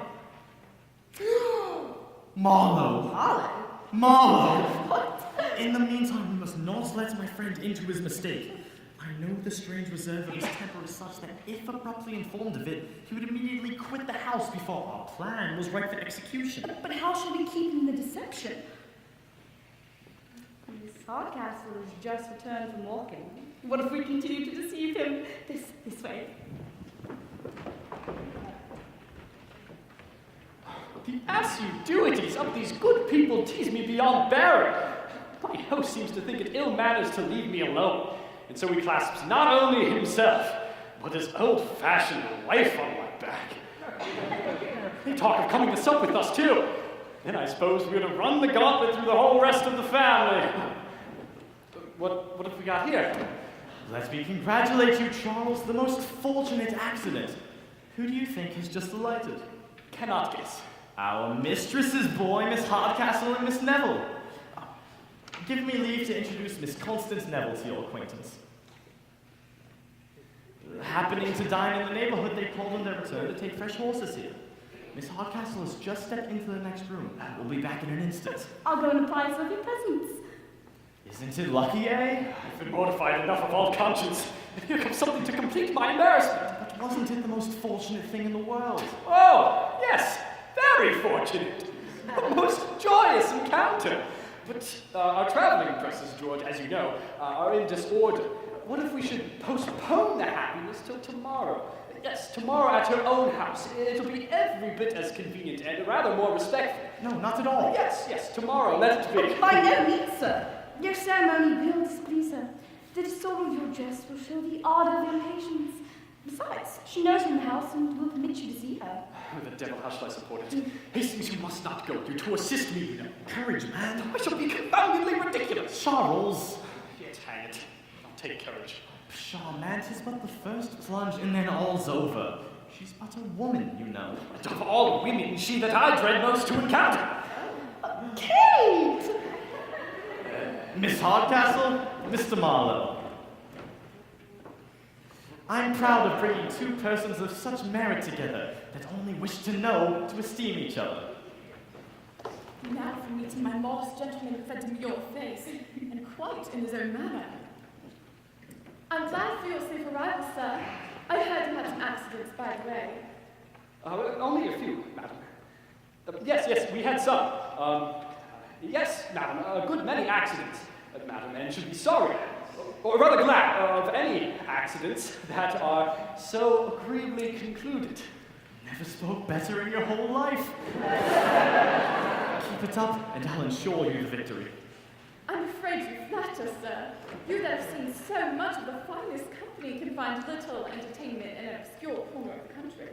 I have lived, indeed, in the world, madam, but I have kept very little company. I've been but an observer upon life, madam, while others were enjoying it. But that, I'm told, is the way to enjoy it at last. Cicero never spoke better. Once more, and you are guaranteed an assurance forever. Stand by me then, and when I'm done, throw in a word or two to set me up again. An observer like you upon life will, I fear, disagreeably employed, as you must have had much more to censure than to approve. Pardon me, madam. I was always willing to be amused. The folly of most people is rather an object of mirth than uneasiness. Bravo, bravo. Never spoke so well in your whole life.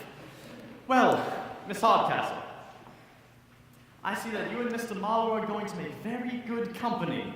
I believe our being here will but embarrass the interview. Oh, not in the least, Mr. Hastings. We like your company of all things. So you can go, sure you won't leave us. Our presence will but spoil conversation, so we'll retire to the next room. You don't suppose, man, that we are to manage a little tete-a-tete of our own?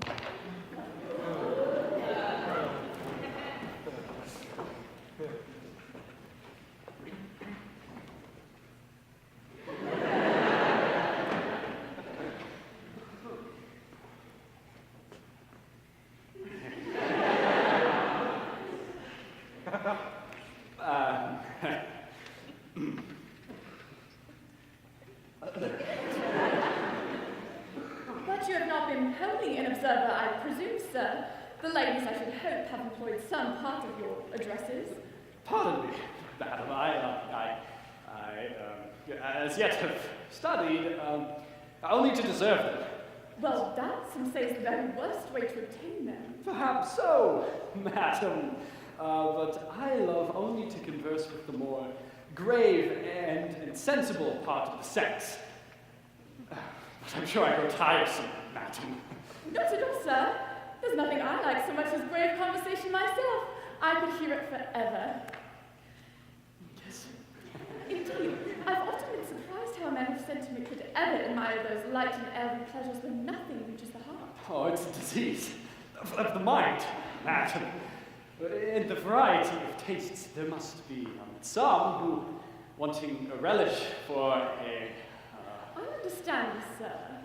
There must be some who, wanting a relish for refined pleasures, pretend to despise what they are incapable of tasting.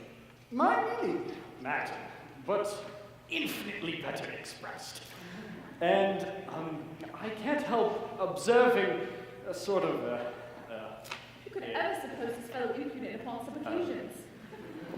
You were going to observe, sir? Yes, madam. I was going to observe that, I protest, madam. I forget what I was going to observe. Well, so do I. You were going to observe, sir, that in this age of hypocrisy, something about hypocrisy, sir. Yes, madam. In this age of hypocrisy, there are a few who, upon strict inquiry, do not, they don't. I understand you perfectly, sir. Egad, that's more than I do myself. You mean that in this hypocritical age, there are few that do not condemn in public what they practice in private, and think they pay every debt to virtue when they praise it. It's true, madam, but those who have most virtue in their mouths have least of it in their bosoms. Oh, excuse me. Excuse me, madam. I'm sure I tired you. Not at all, sir. What is something so agreeable and spirited about your manner? Such life and force. Pray go on.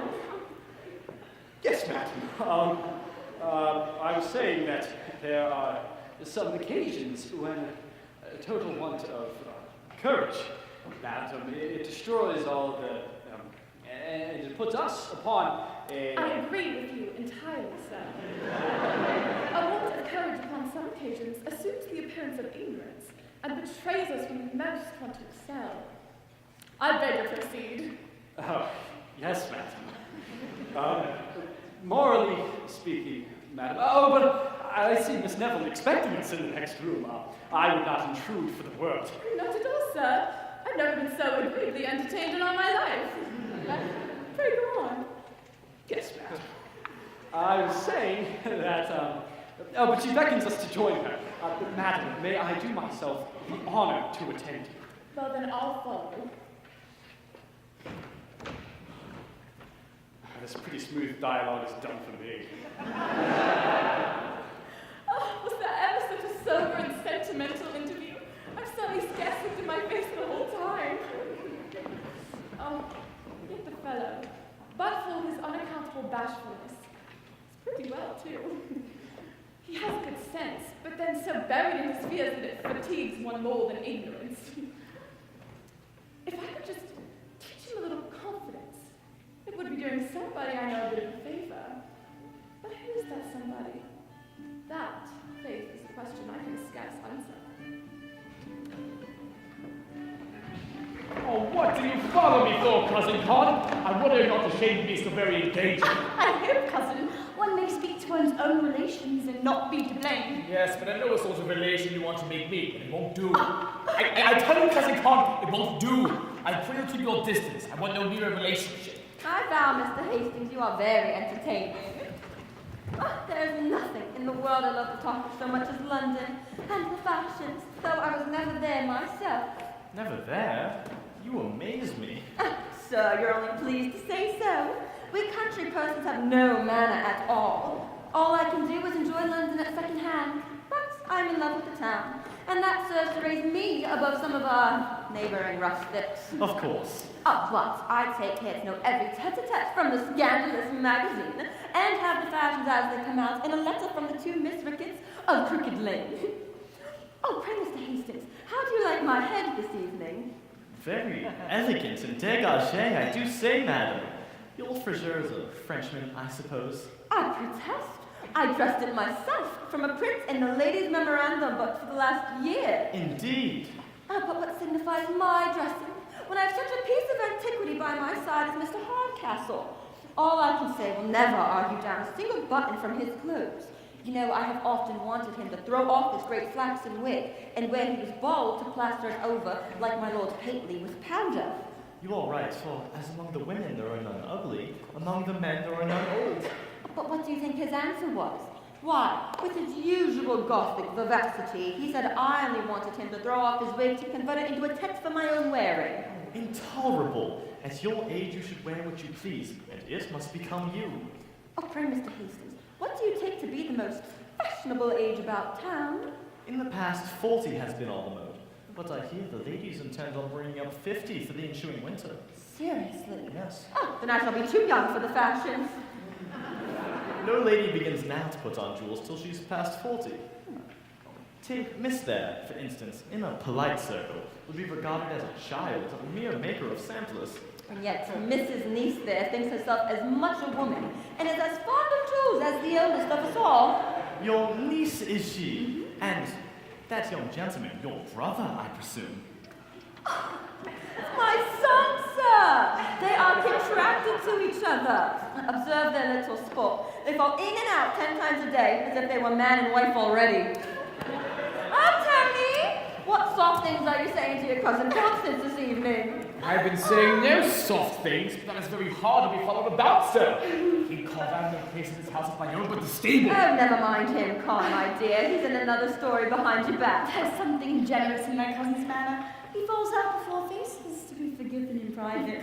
That's a damn confounded crap! Oh, for shame, Tony. You a man, and behave so. From a man, let me have my portion. He called not be made a fool of no longer. Is this ungrateful boy all I am to get for the pains I have taken in your education? I, that have rocked you in your cradle, and fed that pretty mouth with a spoon? And did not I work that waistcoat to make you genteel? And did not I prescribe for you every day? And weep while the receipt was operating? Oh, you have reason to weep. You've been dosing me since the day I was born. But I'll not be made a fool of no longer. Oh, wasn't it all for your good, Piper? Wasn't it all for your good? I wish you'd leave me and my good alone then, snubbing me when I'm in good spirits. Oh, was that a life? But I see he wants to break my heart. See, he does. Permit me to lecture the young gentleman for a bit. Perhaps I can persuade him towards his duty. Well, I must retire. Come, Constance, my love. Oh, you see, Mr. Hastings, the wretchedness of my situation. Yes. But yes, was ever a poor woman so beset with such a dear, sweet, pretty, provoking, undutiful boy?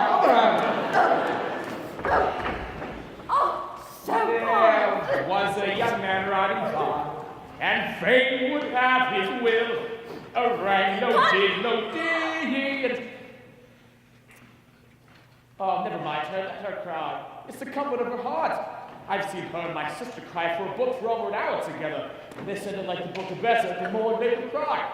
So you're no friend to the ladies, I find, my pretty young gentleman. That's as I find them. Thank you.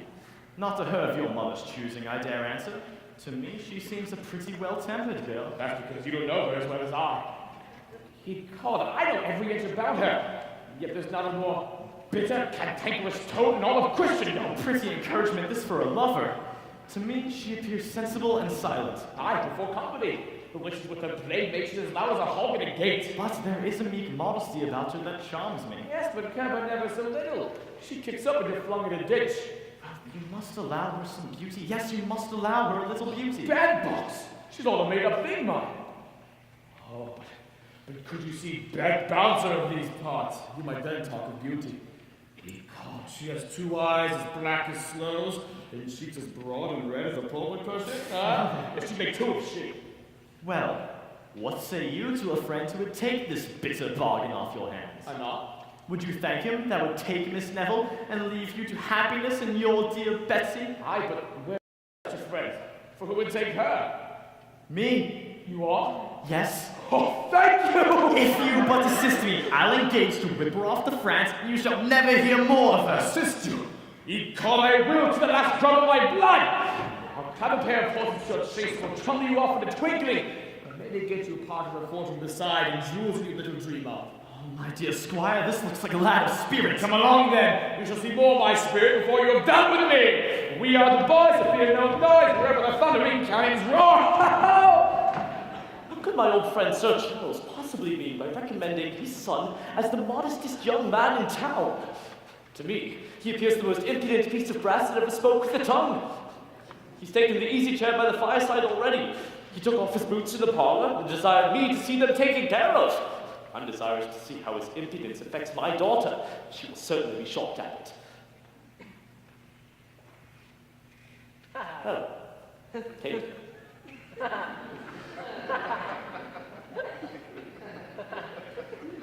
Kate.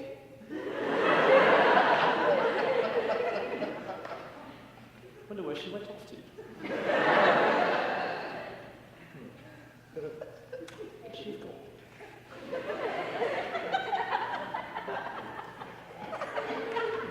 Oh, Kate!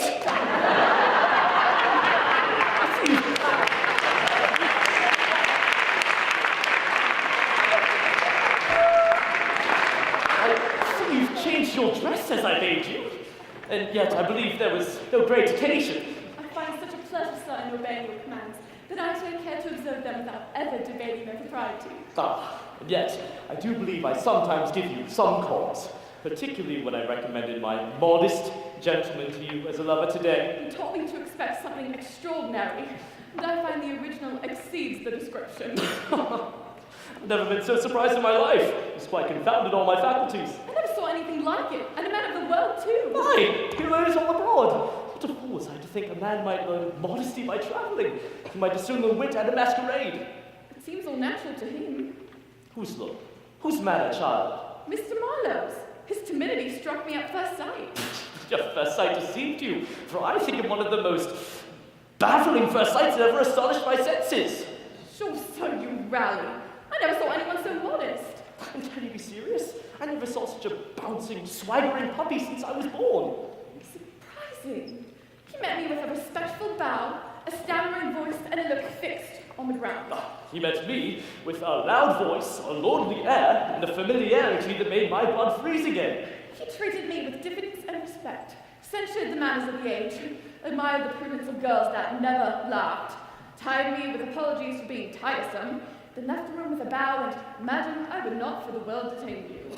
He talked to me as if you know me all his life before, asked me 20 questions and never waited for an answer, interrupted my best remarks with some silly pun, and when I was in my best story about the Duke of Marlborough and Prince Eugene, he asked me if I had not a good hand at making punch. Yes, Kate. He asked your father if he was a maker of punch. Sure, sir, one of us must be mistaken. Oh, well, if he be what he's shown himself, I'm determined he shall never have my consent. And if he be the sullen thing I take him for, he shall never have mine. One thing then, we are agreed. To reject him. Yes. But upon conditions.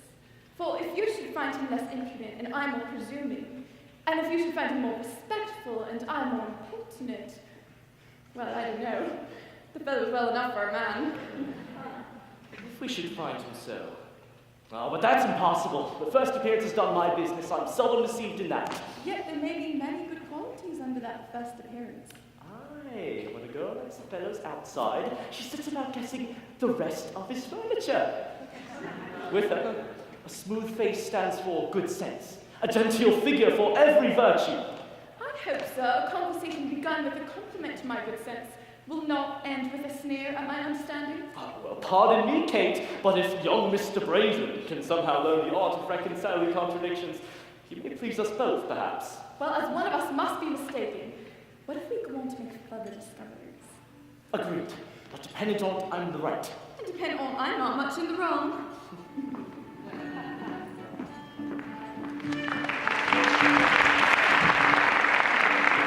God, I've got them! Here they are. My cousin Khan's jewels, necklaces, bobs and all. My mother shall keep the poor souls out of their fortune neither. My Genus, is that you? My dear friend, how have you managed with your mother? I hope you have amused her with pretending love for your cousin, and are ready to be reconciled at last. Our horses will be refreshed in a short time. We shall soon be ready to set off. Here's something to bear your charges along the way. Your sweetheart's jewels. Keep them, and hang those eyes, and we'll rob you of one of them. But how have you procured them from your mother? Ask me no questions, and I'll tell you no fibs. I procured them by rule of thumb. If I had not the key to every drawer of my mother's bureau, how could I go to the alehouse as often as I do? The honest man may rob from himself at any time. Thousands do it every day. But to be plain with you, Miss Neville is endeavoring to procure them from her on this very instant. If she succeeds, it will be the most delicate way, at least, of obtaining them. Keep them till you know how it will be. I know how it will be well enough. She'd as soon pop the only sound tooth in her head. But still, I dread the effects of her resentment when she finds she has lost them. Never you mind her resentment. Leave me to manage that. Indeed, Constance, you amaze me. Cracker. Here she comes. That is... Such a girl as you want jewels. It will be time enough for jewels, my dear. 20 years hence, when your beauty begins to want repairs. But what will repair beauty at 40 will certainly improve it at 20, madam. Oh, yours, my dear, can admit of none. That natural blush is worth more than 1,000 ornaments. Oh, besides, jewels are quite out at present. But who knows, madam? But somebody who shall be nameless would like me best of all my little finding about me. Oh, consult your glass, my dear, and then see if with such a pair of eyes you want any better sparklers. Oh, but what do you think, Tony, my dear? Does your cousin Con want any jewels in your eyes to set off her beauty? That's as they're after, as may be. My dear aunt, if you knew how to reply to me. A parcel of old-fashioned rose and table-cut things, my dear. Besides, I believe I can't readily come at them. They may be missing for aught I know the contrary. Oh, but you get my fan, dear. Of course. Of course. Then why not tell her so? She's so longing for them. It's the only way to quiet her. Tell her they're lost and call me to bear witness. No, Tony, I'm only keeping them for you. But if I say they're lost, you'll bear me witness, will you? Never fear me. He can't. I'll say so and take it with my own eyes. Your own eyes. Yes. I desire them but for a day, madam. Just be permitted to show them as relics, and then they may be locked up again. Well, to be plain with you, my dear, if I could find them, you should have them. What? Oh, they're missing, I assure you. Lost for aught I know, but we must have patience wherever they are. Oh, not believe it. This is but a shallow pretense to deny me. I know they are too valuable to be so slightly kept, and as you were to answer for them Don't lost. be alarmed, my dear. If they be lost, I must restore an equivalent. But my son knows they are lost and not to be found. That I can bear witness to. They're lost and not to be found. I take my oath on it. Oh, you must learn resignation, my dear. For though we lose our fortune, we must not lose our patience. See me, how calm I am. People are generally calm at the misfortunes of others. Now I wonder if a girl of your good sense should waste a thought upon such trumpery. We shall soon find them. Oh, and in the meantime, you shall make use of my garnets until your jewels be found. I detest garnets. The most becoming things in the world to set off a clear complexion. You have often seen how well they look upon me. Of course. You shall have them. You'll get those. I dislike them of all things. You, shyster, was ever anything so provoking to mislay my own jewels and force me to wear her trumpery? Constance, don't be a fool. If she gives you the garnets, take what you can get. Tony. The jewels are yours already. I stole them from Mother's bureau. She does not know it. Now fly to your spot. I'll tell you more of the rest. My dear cousin. Here she comes. Vanish. Confusion! Spitting about the captain wheel. Robbers! We have cheated, plundered, broke open, undone. Oh, what's the matter? What's the matter, Mama? I hope nothing has happened to any of the good family. We are robbed. My bureau has been broken open, the jewels taken out, and I am undone. Oh, was that all? Why, the lost, Mama! I never saw that in better in my life. I thought you were ruined in earnest. My boy, I am ruined in earnest. My bureau has been broken open and all taken away. Stick to that, Mama. Call me to bear witness. By all that's precious to me, the jewels are gone, and I shall be ruined forever. Oh, no, they're gone. I just say so. My dearest Tony, but hear me. They're gone, I say. By the laws, Mama, you make me want to laugh! I know it took it well enough. But I'm such a blockhead that can't tell the difference between jest and earnest. I tell you, I am not in jest, booby. That's right. You must be the bitter passion that we no one shall suspect that either of us. Call me to bear witness, Mama. But I'm such a cross-grained brute that won't hear me. Can you bear witness that you know better than a fool? Oh, there were a poor woman so beset with thieves on one hand and fools on the other. I can bear witness to that. I will bear witness again, you blockhead, you, and I'll turn you out of the room directly. My poor niece, what shall become of her? Do you laugh, you unfeeling brute, as if you enjoyed my distress? I can bear witness to that. You insult me, monster! I'll teach you to vex your mother, I will! I can bear witness to that! What?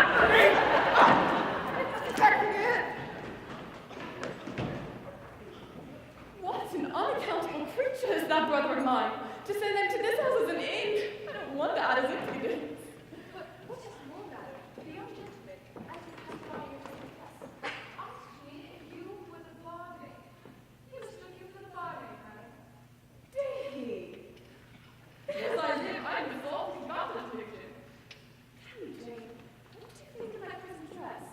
Don't you think I look something like Cherry from the boat stratagem? It is the dress, madam, that every lady wears in the country, except for when she visits Lord Steve's company. I'm sure he does not remember my face in person. Certain of it. Now, I thought so.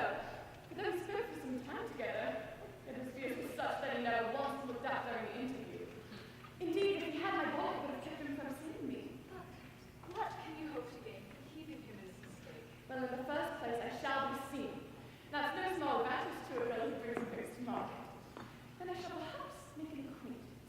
And that's no small victory gained over one who never addresses any but the wildest of her sex. But my chief aim is to take my gentleman off his guard like an invisible champion of romance and examine the giant's force before I offer combat. But are you sure you can act your part? And disguise your voice, so that he may take that as he is already mistaken your presence? Never fear me. I think I've got the true bar heart. Did you call, sir? Did you order call? Would you be wanting anything, sir? What a boring part of that house. But he's here. I have scarce a moment's repose. If I go to the best room, there I find my host and his story.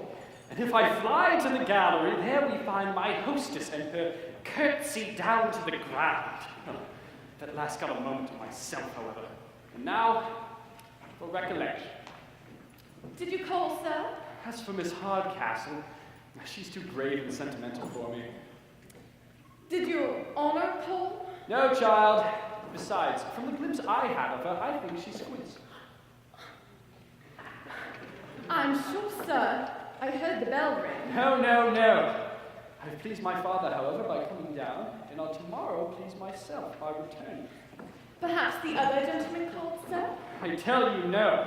I should be glad to know, sir. No, I tell you Oh. Yes, my dear. I think I did call.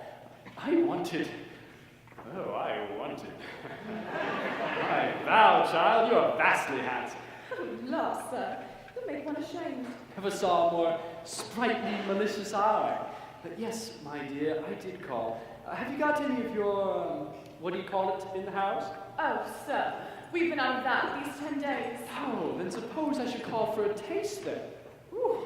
Just by way of trial of the nectar of your lips. Perhaps I may be disappointed in that too. Nectar? That's a look at there's no powerful in these parts. French, I suppose. We sell no French wines here, sir. Of true English growth, I assure you. And it's all you should not know it. You brew all sorts of wines in this house, and I have lived here for 18 years. 19 years? Why, one would think, child, you kept the bar before you were born. How old are you? Oh, sir, I must not tell my age. They say women and music should never be dated. Well, to guess from this distance, you can't be much above 40? Yes. Nearer, I don't think so much. By getting closer to some women, they look even younger. But when we get very close indeed... Pray, sir, keep your distance. One would think you want to know one's age as they do horses. They mark a mouth. I protest, child. You use me extremely ill. By keeping me at this distance, how is it possible you and I can ever be acquainted? But who wants to be acquainted with you? I want no such acquaintance, not I. I'm sure you did not treat Miss Hardcastle, who was here a while ago, in this obstropolous manner. I warrant me before her you looked dashed, and kept bowing to the ground as if you were talking for all the world, as if you were before a justice of peace. Egad, she said it sure enough. In awe of her, child? No. A mere awkward, squinting thing. I find you don't know me. I laughed and rallied her a little, but I was unwilling to be too severe. No, I could not be too severe. Curse me. Oh, then, sir, you are a favourite, I find, among the ladies. Yes, my dear, a great favourite. And yet, hang me, I don't see what they find in me to follow. At the ladies' club in town, they call me their agreeable rattle. Rattle, my dear, is not my real name, but one I know by. My real name is Mr. Sullivan's. Yes, Mr. Sullivan's, my dear, at your service. Oh, sir, you're introducing me to your club, not to yourself. And you're so great favourite there, you say? Yes, my dear. And it's a very merry place, I suppose. As merry as cards, supper, wine, and old women can make us. And their agreeable rattle. I don't quite like this wench. She seems knowing me things. You laugh, child. I can't but laugh. To think of what time we all have for minding their work and our families. All's well, she don't laugh at me. Do you ever work, my dear? I'm sure. There's not a screen or quiz in this whole house that can bear witness to that. Oh, so then you must show me your embroidery. I embroider and draw patterns myself a little. If you want to judge of your work, you must apply to me. Aye, but the colours do not look well by candlelight. You shall see all in the morning. And why not now, my pretty angel? Such beauty fires beyond the power of resistance. Mr. Marlowe? Pshaw, the innkeeper here. My old luck.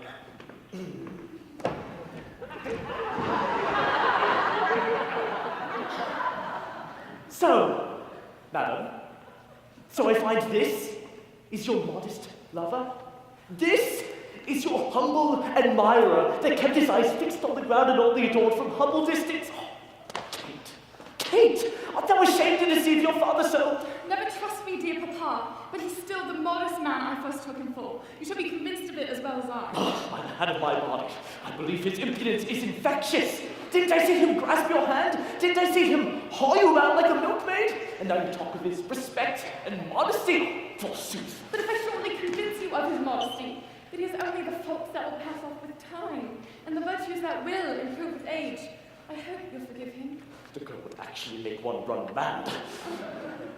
I tell you, I'll not be convinced. I am convinced. He has scarce been in the house 3 hours and has already encroached on all my prerogatives. You may like his impudence and call it modesty. My son-in-law, madam, must have a very different set of qualifications. Sir, I asked for this night to convince you. Well, you shall not have half the time, for I have thoughts of turning him out of the house this very hour. Give me that hour then, and I hope to satisfy you. And I will let it be, but I have no trifling with your father. Arthur and Norman, do you mind me? I hope, sir, that you have ever found that I considered your commands as my pride, for your kindness is such that my duty as yet has been inclination.